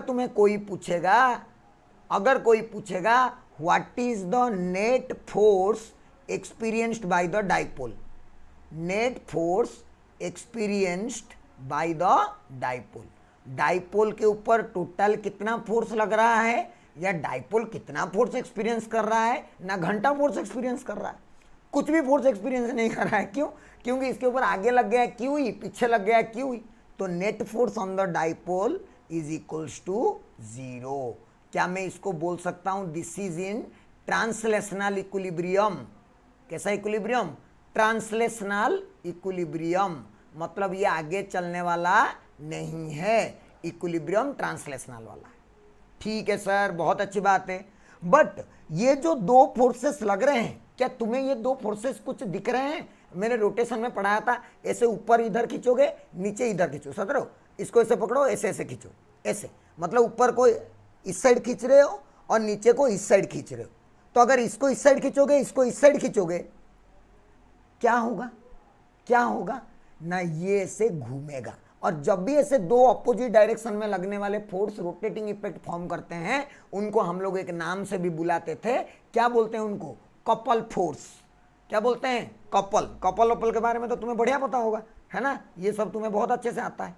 तो मैं बोला but the force on plus Q, the forces, the two forces form A couple, form a couple, therefore they produce some net torque, they produce some net torque। अच्छा, net torque produce करेंगे। Torque किसके about produce करेंगे? ना किसी के भी about produce करवा दे, answer तो वही आएगा। क्यों? मैंने कॉन्सेप्ट सिखाया था रोटेशन में, जब भी कोई सिस्टम के ऊपर नेट फोर्स जीरो होता है, उसका टॉर्क जीरो हो ऐसा जरूरी नहीं है, बट टॉर्क सेम होगा, नो मैटर दुनिया का हम कोई भी पॉइंट चूज करें। तो यहाँ का कहानी भी वही है। ये एक ऐसा सिस्टम है जिस सिस्टम के ऊपर नेट फोर्स क्या लग रहा है? जीरो लग रहा है। अगर नेट फोर्स जीरो हो गया तो जो भी टॉर्क लगेगा हर एक एक्सिस के अबाउट सेम होगा। बट और एक बात भी मैंने अंदर सिखाया था, क्या ना, अगर कोई भी ऑब्जेक्ट को फ्री छोड़ दो तो वो अपना सेंटर ऑफ मास के अबाउट घूमता है। तो ये अगर घूमेगा तो अपना सेंटर ऑफ मास के अबाउट घूमेगा, ऐसा हम मान सकते हैं। क्लियर है? तो एनीवेज, अगर हम लोग इसका सेंटर एग्जैक्टली ले लेंगे यहाँ पे, तो सोच क्या होगा। ये सेंटर ले लेंगे तो ये जो डिस्टेंस होगा, इसका फोर्स का जो परपेंडिकुलर डिस्टेंस होगा, यही तो होगा फोर्स का परपेंडिकुलर डिस्टेंस, है ना? अगर ये एंगल ए है और ये एंगल थीटा है, तो ये कितना आ जाएगा? ए साइन थीटा। सिमिलरली इस फोर्स का परपेंडिकुलर डिस्टेंस ये वाला होगा। अगर इधर ड्रॉ किया जाए, ऐसे ड्रॉ किया जाए, तो ये हो जाएगा इसका परपेंडिकुलर डिस्टेंस इस वाले फोर्स का। और वो भी क्या लिखेंगे? ये वाला वैल्यू भी होगा मेरा ए साइन थीटा, क्योंकि ये डिस्टेंस भी मेरा ए है, ये एंगल मेरा थीटा है। तो हमारा जो नेट टॉर्क आएगा, वो नेट टॉर्क कितना आएगा ना, दोनों का टॉर्क ऐड करके, मतलब एक का आएगा Q into E into perpendicular distance a sine theta, plus दूसरे का भी आ जाएगा Q into E into perpendicular distance a sine theta. तुम देखो, अगर ये वाला फोर्स भी उसको ऐसे घुमाने की कोशिश कर रहा है, नीचे वाला फोर्स भी उसको वैसे ही घुमाने की, इसलिए मैं दोनों टॉर्क को ऐड किया। तो कितना आ जाएगा? 2Q, 2 into Q into E into a sine theta. तो ये बन जाएगा 2 इंटू, या फिर इसको एक काम करो, इसको ऐसे लिख दो। कैसे लिख दो ना, Q इंटू 2A, और इधर आ जाएगा E, और इधर आ जाएगा sine theta. Q into 2A is P, तो P into E into sine theta. This is the value of the torque that a dipole will experience. अगर इसको वेक्टर फॉर्म में लिखना है, वेक्टर फॉर्म में लिखना है, तो साइन थीटा है तो कौन सा प्रोडक्ट? Cross product. तो therefore torque vector equals to p vector into E vector, p vector cross E vector. So the torque that is experienced by a dipole, जिसका डाइपोल मूवमेंट किधर था? देख, minus Q से plus Q, ये था तुम्हारा dipole movement, और ये था तुम्हारा इलेक्ट्रिक फील्ड, और इन दोनों के बीच में एंगल था थीटा। ध्यान से देख, यही तो है। तो ये torque experienced by a dipole placed in an uniform electric field is given by P vector cross E vector. तू बोलेगा सर टॉर्क इक्वल्स टू आप ई क्रॉस पी क्यों नहीं लिखे? ई क्रॉस पी क्यों नहीं लिखे सर? ना, ई क्रॉस पी गलत है भाई।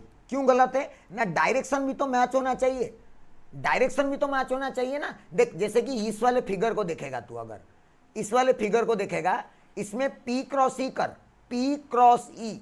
अगर पी क्रॉस ई करेगा तो पी क्रॉस ई का डायरेक्शन किधर आएगा? Into the plane. और ये घूम भी ऐसे ही रहा है ना, ऐसे ही घूम रहा है, मतलब टॉर्क का डायरेक्शन भी किधर है? Into the plane. But E cross p कर देगा तो ई क्रॉस पी का डायरेक्शन होता है आउट ऑफ द प्लेन। तो टॉर्क और ये दोनों का सेम है, that's why this formula is correct and this formula is wrong. तो तुम्हें याद कौन सा रखना है? Torque equals to p vector cross E vector. मैं इसको लिखता ही नहीं हूं, इसको मैं मिटा देता हूं, ताकि तुम्हें बाद में कोई कंफ्यूजन ना हो कि पी क्रॉस ई क्यों हो गया ये सब। तुम्हें याद रखना है टॉर्क का डायरेक्शन होगा इन vector form is P vector cross E vector, और मैग्नीट्यूड के टर्म से बताओ तो पी साइन थीटा। क्लियर है पूरा? This is the torque experienced by a dipole. तो क्या सीन है हम लोग, अगर यूनिफॉर्म इलेक्ट्रिक फील्ड में डाइपोल को रखो तो नेट फोर्स तो जीरो होता है, बट कोई एंगल में है तो नेट टॉर्क जीरो नहीं होता है। अगर नेट टॉर्क जीरो नहीं है तो कितना है, P sine theta, vector form में P vector cross C vector. अब सोच, अगर ये साइन थीटा में थीटा का वैल्यू जीरो हो गया, अगर साइन थीटा में थीटा का वैल्यू जीरो हो गया सपोज, मतलब जैसे कि इलेक्ट्रिक फील्ड ऐसा है, this is the electric field, ध्यान से सुनना, इलेक्ट्रिक फील्ड ऐसे दिया है, इलेक्ट्रिक फील्ड ऐसा है, ऑलराइट, ऐसा इलेक्ट्रिक फील्ड है,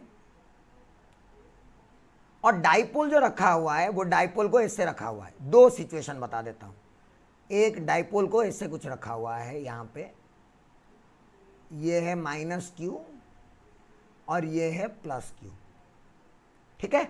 डाइपोल को कुछ इस तरह से रखा गया, माइनस क्यू और प्लस क्यू करके, ठीक।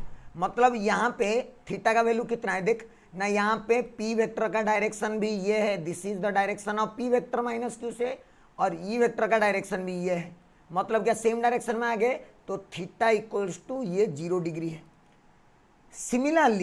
सिमिलरली मैं ड्रॉ कर सकता हूं फिर से, और इसको उल्टा भी तो रख सकता हूं, जैसे ये इलेक्ट्रिक फील्ड है, और अभी मैं यहां पे इधर रख देता हूं प्लस क्यू और इधर रख देता हूं माइनस क्यू, और इन दोनों को ज्वाइन कर देता हूं।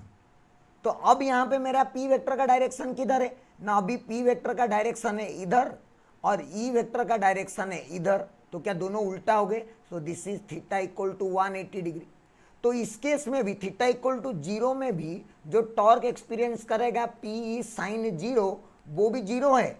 इस केस में जो टॉर्क एक्सपीरियंस करेगा पी साइन 180 ये भी 0 है। मतलब क्या, this is also in rotational equilibrium, rotational, translational तो पहले से ही था, अभी रोटेशनल इक्विलिब्रियम भी हो गया, और ये भी क्या हो गया, रोटेशनल इक्विलिब्रियम। बट अगर कोई इक्विलिब्रियम में आता है तो फिर से हम लोग स्टेबल या फिर अनस्टेबल की कहानी करते हैं। तो देखते हैं कौन स्टेबल कि कौन अनस्टेबल। अगर स्टेबल अनस्टेबल फाइंड आउट करना है तो कैसे करेंगे ना, थोड़ा सा डिस्टर्ब करके। मैं बोला कि अच्छा ठीक है, एक काम करो, थोड़ा सा डिस्टर्ब करो इसको। अगर थोड़ा सा डिस्टर्ब किए, इस तरह से ऊपर डिस्टर्ब किए, ध्यान से देखना, सुनना ध्यान से भी, इसको थोड़ा सा ऊपर डिस्टर्ब किए तो क्या प्लस क्यू इधर आ गया, माइनस क्यू इधर आ गया, है ना। This is the disturbed position. यहाँ पे जो येलो वाला है, ये येलो वाला कैसा है ना, this is the disturbed position. तो जैसे ही डिस्टर्ब कर दिए तो फोर्स लगना स्टार्ट हो जाएगा, राइट, फोर्स लगना स्टार्ट हो जाएगा। किधर ना, प्लस क्यू है तो इसके ऊपर फोर्स इधर लगना स्टार्ट, और इसके ऊपर फोर्स इधर लगना स्टार्ट। तो खुद सोच, जो फोर्स अभी इसके ऊपर लग रहा है वो फोर्स इसको घुमा के अपने इक्विलिब्रियम में वापस लेके आएगा कि उल्टा घुमा देगा, है ना। हम रोटेट इसको कैसे किए, रोटेट किया, देखो ऐसे था, मैं ऐसे थोड़ा सा रोटेट किया, ऐसे था, ऐसे रोटेट किया, तो इधर से इसको ऐसे खींच रहा है, इधर से इसको ऐसे, तो ये तो वापस आ जाएगा ना। तो ये जैसे ही मैंने डिस्टर्ब किया, इसके ऊपर जो भी फोर्स लग गया स्टार्ट हो गया, by after disturbing from equilibrium, ये क्या हो गया, रिटर्न्स टू द इक्विलिब्रियम, ये इक्विलिब्रियम को वापस आ गया, रिटर्न्स टू इक्विलिब्रियम, ये इक्विलिब्रियम को वापस आ गया। मतलब ये कैसा वाला इक्विलिब्रियम हो जाएगा ना, this will corresponds to stable equilibrium, this will corresponds to stable equilibrium. अच्छा ठीक है सर, स्टेबल इक्विलिब्रियम क्लियर है पूरा कि इक्विलिब्रियम रोटेशनल, यहाँ पे एंगुलर रोटेशन की बात हो रही है। पहले मतलब जो चार्जेस के बारे में बात करते हैं, चार्ज को सीधा सीधा डिस्प्लेस करते थे, यहाँ पे एक डाइपोल है जिसको हम लोग रोटेट कर रहे हैं, ठीक है। और यहाँ पे क्या करो, यहाँ पे भी थोड़ा सा डिस्टर्ब करके देख, अगर यहाँ पे तो थोड़ा सा डिस्टर्ब कर देगा, टिचिक ऐसे डिस्टर्ब कर दिया, दिस व्हाइट वाला रिप्रेजेंट्स द डिस्टर्ब्ड पोजीशन, है ना। व्हाइट रिप्रेजेंट्स, यहाँ पे लिख देते हैं, व्हाइट रिप्रेजेंट्स डिस्टर्ब्ड कंडीशन और डिस्टर्ब्ड पोजीशन, ठीक है। अच्छा सोच, यहाँ पे आ गया मेरा प्लस क्यू और यहाँ पे आ गया मेरा माइनस क्यू। अब माइनस क्यू के ऊपर जो फोर्स लगेगा वो किधर की तरफ लगेगा ना, उल्टा टू इलेक्ट्रिक फील्ड, तो इसके ऊपर फोर्स इधर लगेगा और प्लस क्यू के ऊपर फोर्स इधर लगेगा। तो ये जो फोर्स अभी लग रहा है, ये दोनों फोर्स इसको वापस लेके नहीं आएंगे, ये लोग इसको पूरा उल्टा घुमा देंगे। पहले ऐसे था, मैं ऐसे किया तो इधर फोर्स लग गया, इधर फोर्स लग गया, तो ये इसको ऐसे घुमा देगा। तो अगर इक्विलिब्रियम से मैं थोड़ा डिस्टर्ब किया तो ये पूरा घूम गया। मतलब ये कौन सा इक्विलिब्रियम हो जाएगा, ये हो जाएगा मेरा अनस्टेबल इक्विलिब्रियम। कौन सा इक्विलिब्रियम? Unstable equilibrium. तो आपको ये बात याद भी होना चाहिए और पता भी होना चाहिए कि डाइपोल को इलेक्ट्रिक फील्ड में रखते हैं तो टॉर्क लगता है, सीधा रख देते हैं तो टॉर्क का वैल्यू 0 हो जाता है। बट टॉर्क का वैल्यू 0 होने के दो सिचुएशन है। एक, जब डाइपोल मूवमेंट पी वेक्टर और ई वेक्टर सेम डायरेक्शन में आएंगे, जो कि पहला केस है, और दूसरा केस जिसमें पी वेक्टर और ई वेक्टर अपोजिट डायरेक्शन में आएंगे, जो कि दूसरा केस। पहला केस में थोड़ा सा डिस्टर्ब करो तो वो वापस आ जाता है, that means theta equal to 0 corresponds to stable equilibrium. और दूसरे केस में थोड़ा सा डिस्प्लेस करो तो वो वापस नहीं आता है, that means theta equals to 180 corresponds to unstable equilibrium. अब ध्यान से सुन, स्टेबल इक्विलिब्रियम पता हो गया, अनस्टेबल इक्विलिब्रियम पता हो गया। अगर स्टेबल इक्विलिब्रियम तुझे पता है तो क्या स्टेबल इक्विलिब्रियम के लिए ऑसिलेशन हो सकता है? ऑसिलेशन हो सकता है तो क्या वो एसएचएम भी कर सकता है, लेकिन यहां पे कैसा एसएचएम करेगा? लीनियर एसएचएम की एंगुलर एसएचएम? एंगुलर एसएचएम, ऐसे ऐसे टिक टिक डिक डिक डिक डिक, समझ रहा है? ऐसे था, थोड़ा डिस्टर्ब करके छोड़ देगा, टिक टिक डिक डिक डिक डिक डिक, ऐसे एंगुलर एसएचएम करेगा। और एंगुलर एसएचएम करने का कंडीशन क्या है? नॉर्मल एसएचएम करने का कंडीशन होता है force directly proportional to displacement, या तो acceleration is directly proportional to displacement. But angular SHM करने के लिए कंडीशन क्या है ना? Angular acceleration alpha is directly proportional to angular displacement, that is theta. Clear है पूरा? तो जो स्टेबल इक्विलिब्रियम आया उसको आगे देखते हैं जाके, है ना? स्टेबल इक्विलिब्रियम को आगे देखते हैं। फॉर स्टेबल इक्विलिब्रियम, ध्यान से सुनना, फॉर स्टेबल इक्विलिब्रियम मतलब कौन सा कंडीशन ना? थीटा इक्वल्स टू 0 डिग्री वाला condition. Theta equal to 0 degree, theta equal to 0 degree में मेरा जो डाइपोल था वो तो मतलब इलेक्ट्रिक फील्ड, सॉरी पतला वाला ड्रॉ करते हैं, इलेक्ट्रिक फील्ड ऐसे था, ये इलेक्ट्रिक फील्ड, ये इलेक्ट्रिक फील्ड ऐसे था, ठीक है? ऐसे था मेरा इलेक्ट्रिक फील्ड, और इसके अंदर डाइपोल को स्टेबल इक्विलिब्रियम से थोड़ा डिस्टर्ब किया गया है। कितना डिस्टर्ब किया गया है? थोड़ा। थोड़ा माने कितना? इतना बहुत कम, डिक बहुत कम डिस्टर्ब किया गया है। इधर क्या आना चाहिए? ये इलेक्ट्रिक फील्ड का डायरेक्शन है, इससे ऐसे ऐसे, मतलब ये अगर इलेक्ट्रिक फील्ड का डायरेक्शन है 0 डिग्री में रखना है, मतलब ये माइनस क्यू और ये प्लस क्यू, थोड़ा सा डिस्प्लेसमेंट किया हूं थीटा। तो देयरफॉर टॉर्क कितना लगेगा? देख, टॉर्क ना पी ई साइन थीटा इतना लगेगा। टॉर्क को हम लोग क्या लिखते हैं? जैसे फोर्स को मास इनटू एक्सेलरेशन लिखते हैं, वैसे टॉर्क को क्या लिखते हैं? I into alpha, that is equals to p into sine theta. देख प्रॉब्लम यहाँ पे क्या हो रहा है? थीटा, साइन थीटा का प्रॉब्लम हो रहा है। तो साइन अगर हट गया ना तो मेरा काम हो जाएगा। तो दिस इंप्लाइज यहाँ पे अल्फा इक्वल्स लिख सकता हूँ P E by I into sine theta. अगर हम लोग थीटा को स्मॉल मान ले, इफ थीटा इज स्मॉल, तो साइन थीटा का वैल्यू क्या हो जाएगा? थीटा हो जाएगा। तो देयरफॉर अल्फा का वैल्यू क्या आ गया? P E by I into theta. क्या अल्फा प्रोपोर्शनल टू थीटा आ गया? Angular acceleration is proportional to theta, therefore angular SHM is possible. Angular SHM, और जो भी एंगुलर एसएचएम आया उसका जो ये वाला टर्म है इसको हम लोग क्या मान लेंगे? Omega square. So therefore omega square equals to P E by I. So time period equals to 2 pi root over I by P E. अच्छा I क्या है यहाँ पे? ये I क्या है? ये I क्या है यहाँ पे? I क्या है यहाँ पे? Moment of inertia. I क्या है यहाँ पे? Moment of inertia. Moment of inertia. अगर इसका मास m है, इसका भी मास m है, तो सेंटर के अबाउट ये डिस्टेंस a, ये भी डिस्टेंस a, तो परपेंडिकुलर मोमेंट ऑफ इनर्शिया का वैल्यू कितना होगा? m इंटू ए स्क्वायर प्लस m इंटू ए स्क्वायर।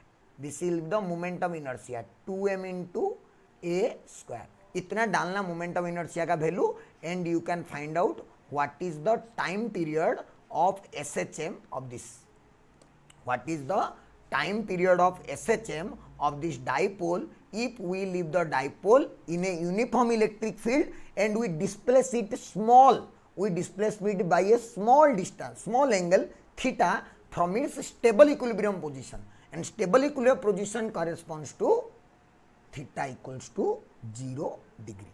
इतनी बातें दिमाग में बैठना चाहिए कि फोर्स नहीं लगता है, पहले से ही फोर्स जीरो, नेट टॉर्क लगता है, वो भी नेट टॉर्क लगेगा तो नेट टॉर्क जीरो होने के दो कंडीशन, उसमें से कौन सा स्टेबल कौन सा अनस्टेबल, जो स्टेबल आया उस स्टेबल के लिए डेफिनेटली SHM का कंडीशन निकालेंगे, तो स्मॉल एंगल के लिए SHM होगा, और अगर कभी भी उसका टाइम पीरियड कैलकुलेट करना है तो 2πI/P × E, this is the formula. P dipole movement है, दैट इज Q × 2 है, ये सब का मतलब तू समझ सकता है, ये सब कैलकुलेशन कर सकता है। क्लियर है पूरा?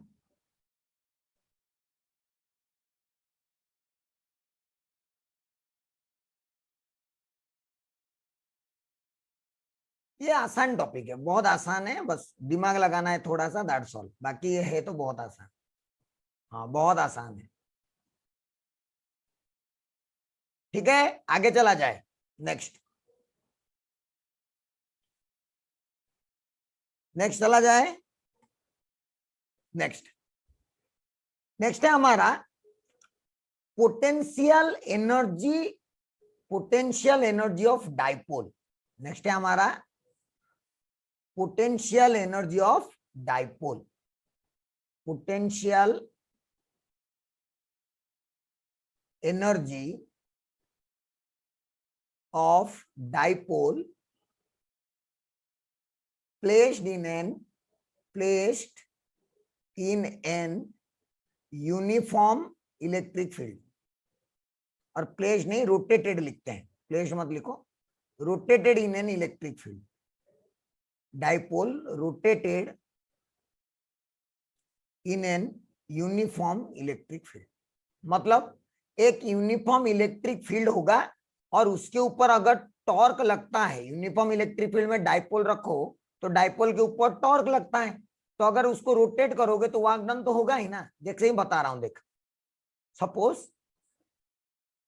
ये इलेक्ट्रिक फील्ड दिया हुआ है इस तरह से, यूनिफॉर्म इलेक्ट्रिक फील्ड है, ठीक है, इसके अंदर एक डाइपोल रखा गया था जो कि पहले इतना एंगल में था, ठीक है, बाद में उसको रोटेट करके इतना एंगल में बना दिया गया, ठीक है, मतलब पहले वो एंगल बना रहा था इस तरह से कुछ θ1 और बाद में वो एंगल बना दिया θ2, समझ लो, पहले एंगल था उसका θ1, उसके बाद एंगल हो गया उसका θ2, तो मैं रोटेट कहां पे करा रहा हूं ना, द डाइपोल, ऐसे लिख देते हैं, द डाइपोल मूवमेंट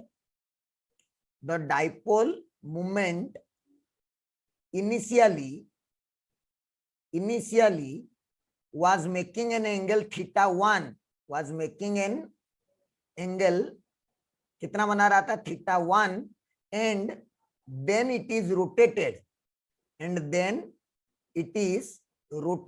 बाद में इसको रोटेट कर दिया हम लोग, कितना ना 2θ2, θ1 से θ2, कैसे रोटेट किए, इस तरह से रोटेट किए।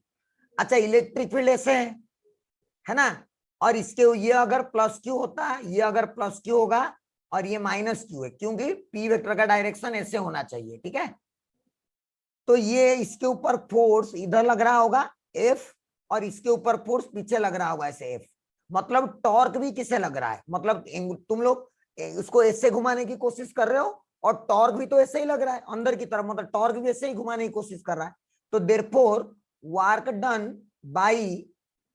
डन बाई टॉर्क, किसके वजह से टॉर्क ना, torque due to torque, work done by the torque, जो टॉर्क की किसके वजह से आया, torque due to the electric field, that is equals to integration torque d theta, है ना, जैसे इंटीग्रेशन एफ डी एक्स होता है वर्क डन, उसी तरह अगर घुमाए तो उसका वर्क डन होता है टॉर्क इंटू डी थीटा, तो ठीक है, कहां से कहां तक ना, θ1 से θ2 तक, this is the work done by electric. चलो इंटीग्रेशन टॉर्क का वैल्यू कितना आया था, p E sine theta into D theta, कहां से, θ1 से θ2 तक। तो पी तो कांस्टेंट है, पी और ई बाहर आ गया। साइन थीटा का इंटीग्रेशन होता है क्या, माइनस कॉस थीटा, θ1 से θ2 पुट करो, पहले θ2 पुट करोगे फिर θ1 पुट करोगे तो क्या आएगा, P into cos θ1 minus cos θ2। ये आया हमारा क्या, work done by the torque due to electric field. और हमें पता है कि कभी भी अगर हमें वर्क डन पता है तो पोटेंशियल एनर्जी लिखना कोई बड़ी बात नहीं है। Therefore U initial minus U final equals to work done by electric field. U initial मतलब U when the angle is θ1, U final मतलब U when the angle is θ2 is equals to how much, P into E into cos θ1 minus cos θ2. So this is the formula for change in potential energy. Change in potential energy में गड़बड़ तो कुछ नहीं किया हूं ना, नहीं सही। Change in potential energy of any dipole when it is rotated from an angle θ1 to θ2. θ1 से θ2 को रोटेट करवाने के लिए जितना होगा ये उसका फॉर्मूला है। This is the formula to calculate. अब बात यह आया कि अगर हम लोगों को कभी भी एक पर्टिकुलर एंगल में चाहिए, अगर हम लोगों को कभी भी पोटेंशियल एनर्जी चाहिए एट ए पर्टिकुलर एंगल, तो क्या करेंगे, अगर फॉर ऐसे लिखेंगे कि for potential energy at a particular angle, for potential energy at a particular angle, अगर कोई पर्टिकुलर एंगल पे हमें चाहिए एट एनी पर्टिकुलर एंगल, तो क्या करेंगे, we have to consider a reference point, we have to consider a reference, हमें reference consider करना पड़ेगा। रेफरेंस मतलब जहां पे पोटेंशियल एनर्जी को हम लोग 0 लिख देंगे। और कहां पे कंसीडर करते हैं ना, वी टेक रेफरेंस एट π/2। हम लोग कहां पे लेते हैं, थीटा इक्वल टू 90 डिग्री में रेफरेंस ले लेते हैं। देयरफॉर पोटेंशियल एनर्जी एट π/2 का वैल्यू को हमें क्या लिखना पड़ेगा, 0। रेफरेंस का मीनिंग ही तो वही होता है जहां पे हम लोग पोटेंशियल एनर्जी को 0 मानेंगे। तो देयरफॉर देखो, देयरफॉर हम लोग इस फॉर्मूला में therefore u at theta minus u at π/2 equals to p into E into cos θ1 minus cos θ2। cos θ2 का value π/2, cos π/2 is 0. This implies potential energy at any angle theta equals to Pe cos theta, जिसको P vector dot E vector भी लिख सकते हो। So this is the formula and derivation for potential energy of a dipole when it is rotated in an electric field. अगर electric field में dipole को rotate करोगे तो कितना वर्क डन होगा, क्या होगा, पोटेंशियल एनर्जी कितना होगा, क्या होगा, ये उसका पूरा डिटेल डिस्कशन है जो कि तुम्हारे सामने है। पूरा क्लियर होके देख लो और मुझे एक बार बता दो कि समझ में आया कि नहीं आया। कुछ नहीं, वहां पे फोर्स इंटू डिस्प्लेसमेंट करते हैं, यहाँ पे टॉर्क इंटू एंगुलर डिस्प्लेसमेंट करते हैं। देयर इज नथिंग डिफरेंस, बाकी कुछ भी 1% का भी डिफरेंस नहीं है। वहां पे जो करते हैं यहाँ पे भी वही करते हैं, एज इट इज। क्लियर है पूरा, एक बार अच्छे से देख लो, कहीं पे कुछ गड़बड़ है तो you can tell me.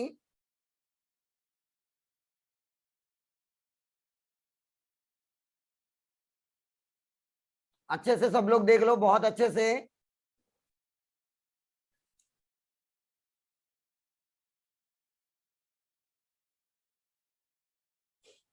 Clear है सबको, बहुत आसान। और ये डेरिवेशन 3 मार्क्स का डेरिवेशन भी है, ये चैप्टर 1 का है और ये 3 मार्क्स का डायरेक्ट डेरिवेशन है तुम्हारे बोर्ड के लिए।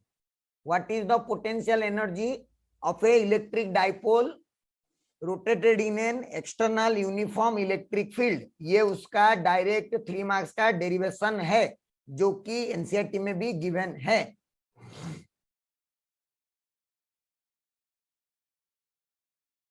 अच्छा, एक बढ़िया सा क्वेश्चन बताता हूं, इसमें सबको ध्यान से सुनना। एक बढ़िया सा क्वेश्चन ध्यान से देख, एग्जांपल, एक इसका एप्लीकेशन का एग्जांपल, पोटेंशियल एनर्जी लिखने का एप्लीकेशन का एग्जांपल, सपोज बोलेगा कहीं पे कि इलेक्ट्रिक फील्ड है इस तरह से, है ना, कोई एक जगह में इलेक्ट्रिक फील्ड दिया हुआ है कुछ इस तरह से, और इसके अंदर एक डाइपोल को लिया गया, है ना, एक डाइपोल लिया गया जो डाइपोल की ऐसा है, ठीक है, जैसे कि ये एंगल बना रहा है यहाँ पे 45 डिग्री सपोज, और ये -q और ये +q। अगर इस डाइपोल को इस तरह सिचुएशन में रिलीज कर दिया गया, मतलब छोड़ दिया गया, इस तरह सिचुएशन में छोड़ दो, तो छोड़ दोगे तो क्या होगा ना, इस चार्ज के ऊपर तो फोर्स इधर लग रहा था F, और इसके ऊपर फोर्स इधर लग रहा होगा F, तो ये ऐसे घूमने लगेगा। जब ये घूम रहा होगा तो कोई एक टाइम होगा जब ये पूरा सीधा हो जाएगा इस तरह से, -q से +q, ऐसे सीधा हो जाएगा कि नहीं, तब इसका ओमेगा कितना होगा और ये कितना एंगुलर स्पीड के साथ घूम रहा होगा। क्या एनर्जी कंजर्वेशन से बता सकते हो? क्या एनर्जी कंजर्वेशन से बता सकते हो? P cos थीटा होता है, जो 45 डिग्री में था तो कितना था, P इंटू 1/√2, इतना पोटेंशियल एनर्जी। 0 में हो गया तो हो गया कितना, P into E into cos 0 is 1, इन दोनों को माइनस कर दो, जितना बचा दैट इज योर ½ I⍵²। क्या एनर्जी कंजर्वेशन करके हम लोग आराम से काइनेटिक एनर्जी का कैलकुलेशन कर सकते हैं कि कितना एंगल पे जाके उसका ओमेगा कितना होगा, अगर कोई भी एंगल से रिलीज करो तो कर सकते हैं कि नहीं, बोलो। कि अगर कभी भी अगर हमें कोई भी एंगल से रिलीज करवा के कोई भी एंगल में पहुंच के पूछेगा कि बताओ इस एंगल में जाने के टाइम उसका स्पीड कितना हुआ होगा, तो क्या हम लोग बता सकते हैं कि उसका काइनेटिक एनर्जी जो होगा कितना होगा, that is equals to change in its potential energy, that is equals to change in its potential energy. हाँ ना तो बोल दो, कर सकते हो कि नहीं इस तरह के एनर्जी कंजर्वेशन के क्वेश्चन इसके अंदर, बहुत आसान है भाई। अरे cos थीटा का वैल्यू तो जानना है, पहले cos थीटा का वैल्यू 45 डालना है, सीधा हो जाएगा cos थीटा का वैल्यू। क्या करते हो तुम लोग, अगला पगला कहीं के, बताओ जल्दी से।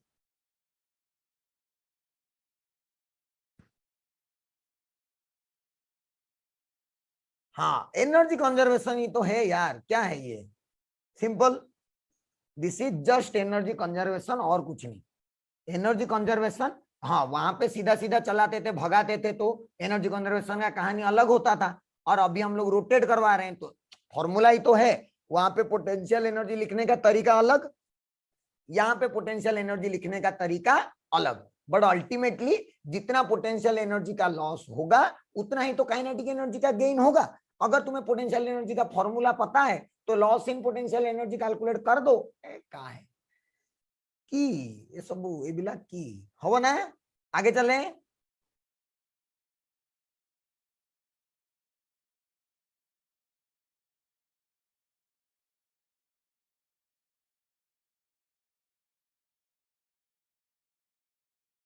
हाँ तो ये कहानी था, जब हम लोग क्या करते हैं ना, डाइपोल को यूनिफॉर्म इलेक्ट्रिक फील्ड में रखते हैं तो उसकी कहानी ये होती है। अगर हम डाइपोल को नॉन यूनिफॉर्म इलेक्ट्रिक फील्ड में रखेंगे तो क्या होगा, dipole placed in non uniform electric field, dipole placed in a non uniform electric field, dipole placed in a non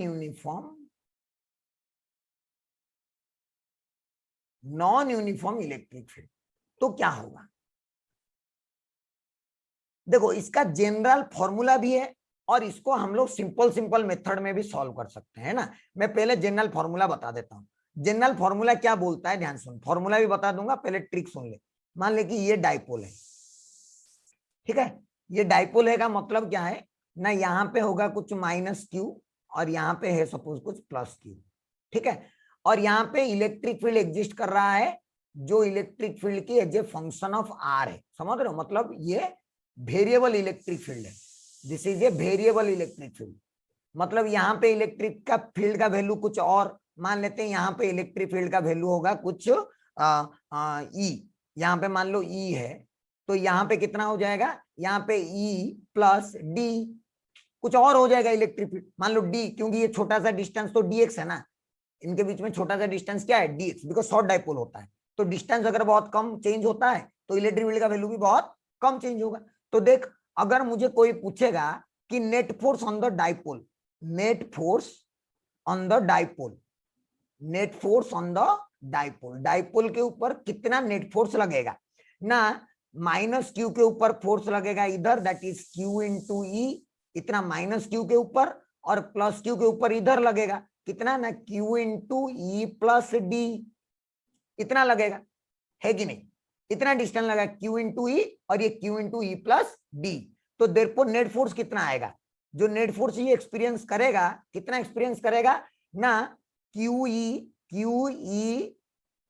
plus Q into D minus Q into E, इतना करेगा, है कि नहीं अरे इतना करेगा ना, Q E plus Q D minus Q E, क्योंकि ये माइनस क्यू इधर हो गया, ये ई प्लस डी इधर हो गया, कुछ समझ में आ रहा है।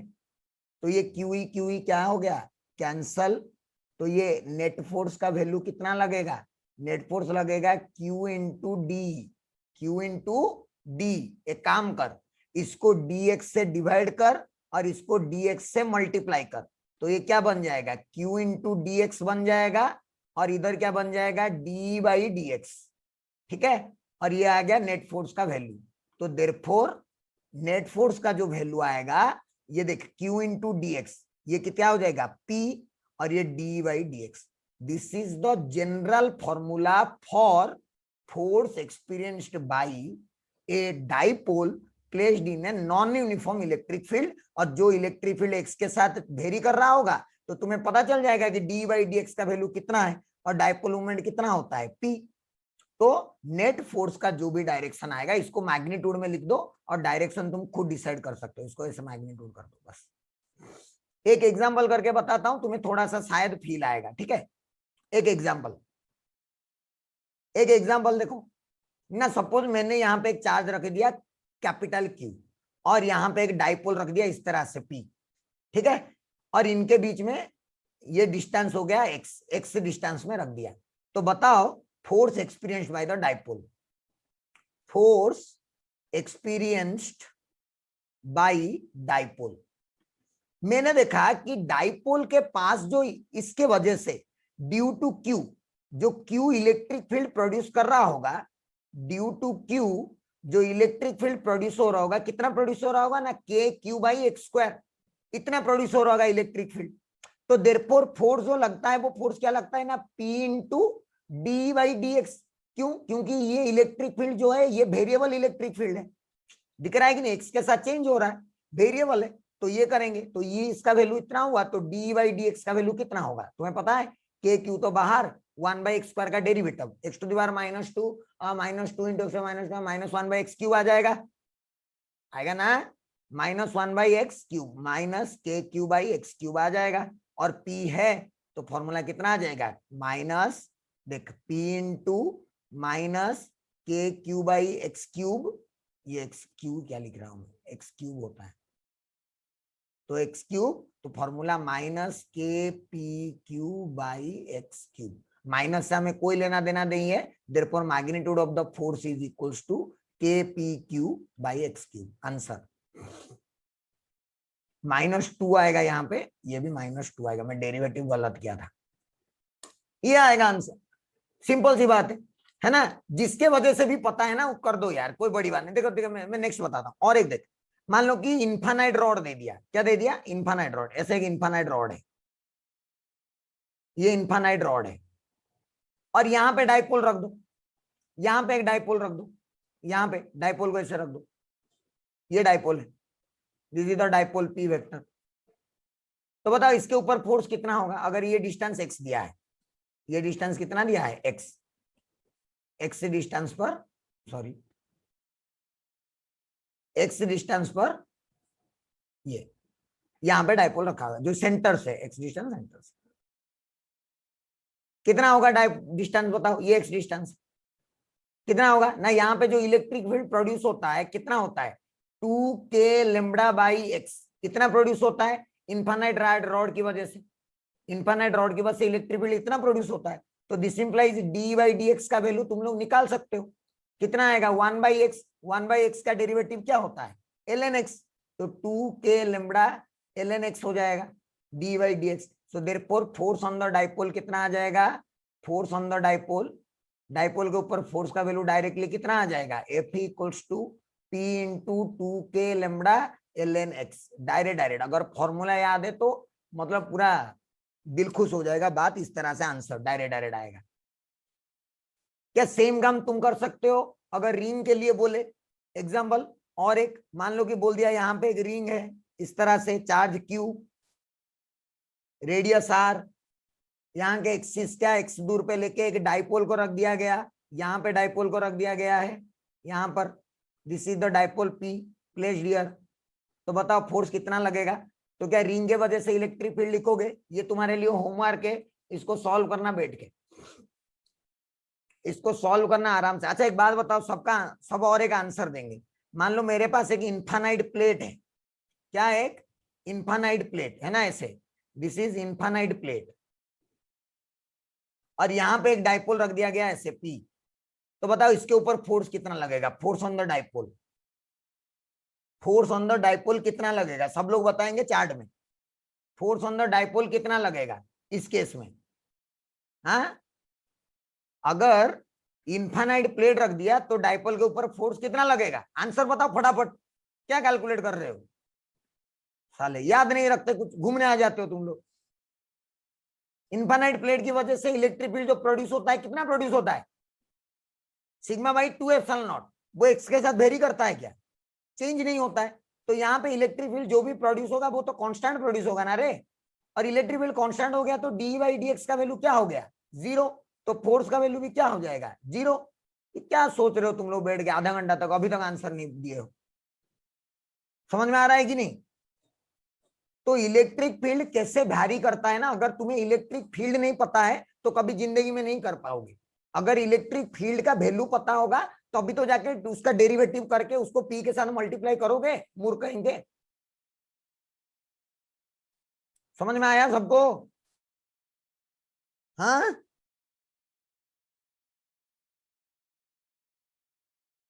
सबको पूरा क्लियर हो गया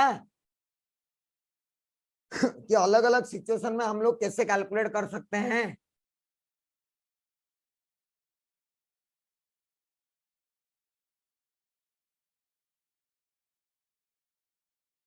अच्छा अगर डाइपोल को डाइपोल के पास रख दो तो, अगर डाइपोल को डाइपोल के पास रख दो, मतलब एक डाइपोल लो और एक डाइपोल रख दो उसके पास, तो क्या होगा, एक डाइपोल मतलब कि जैसे कि मैं बोलूं और एक एग्जांपल, इसको डाइपोल डाइपोल का इंटरेक्शन भी बोला जाता है, डाइपोल डाइपोल इंटरेक्शन ऐसे भी बोला जाता है, कोई दिक्कत नहीं। देख मान लो कि यहाँ पे एक डाइपोल रख दिया मैंने, यहाँ पे और एक डाइपोल रख दिया, ठीक है, ये डाइपोल है P1 और ये डाइपोल है P2, और इनके बीच में जो सेपरेशन दिया हुआ है वो दिया हुआ है x।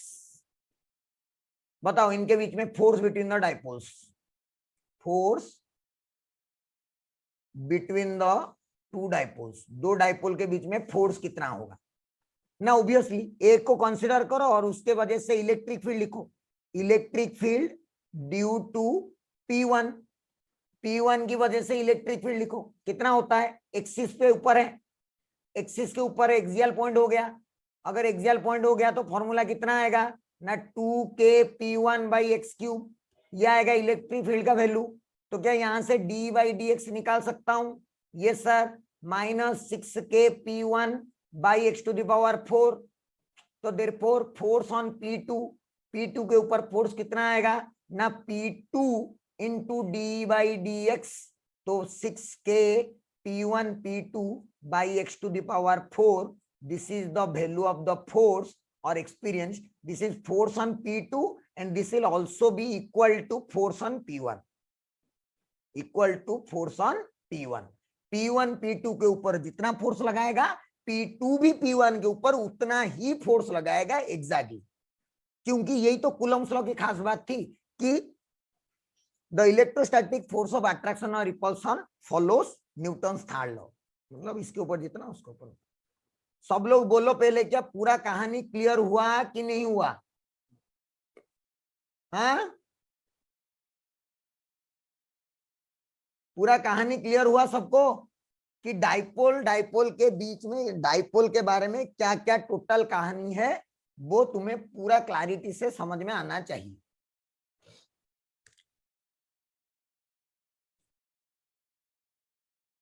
सबको क्लियर?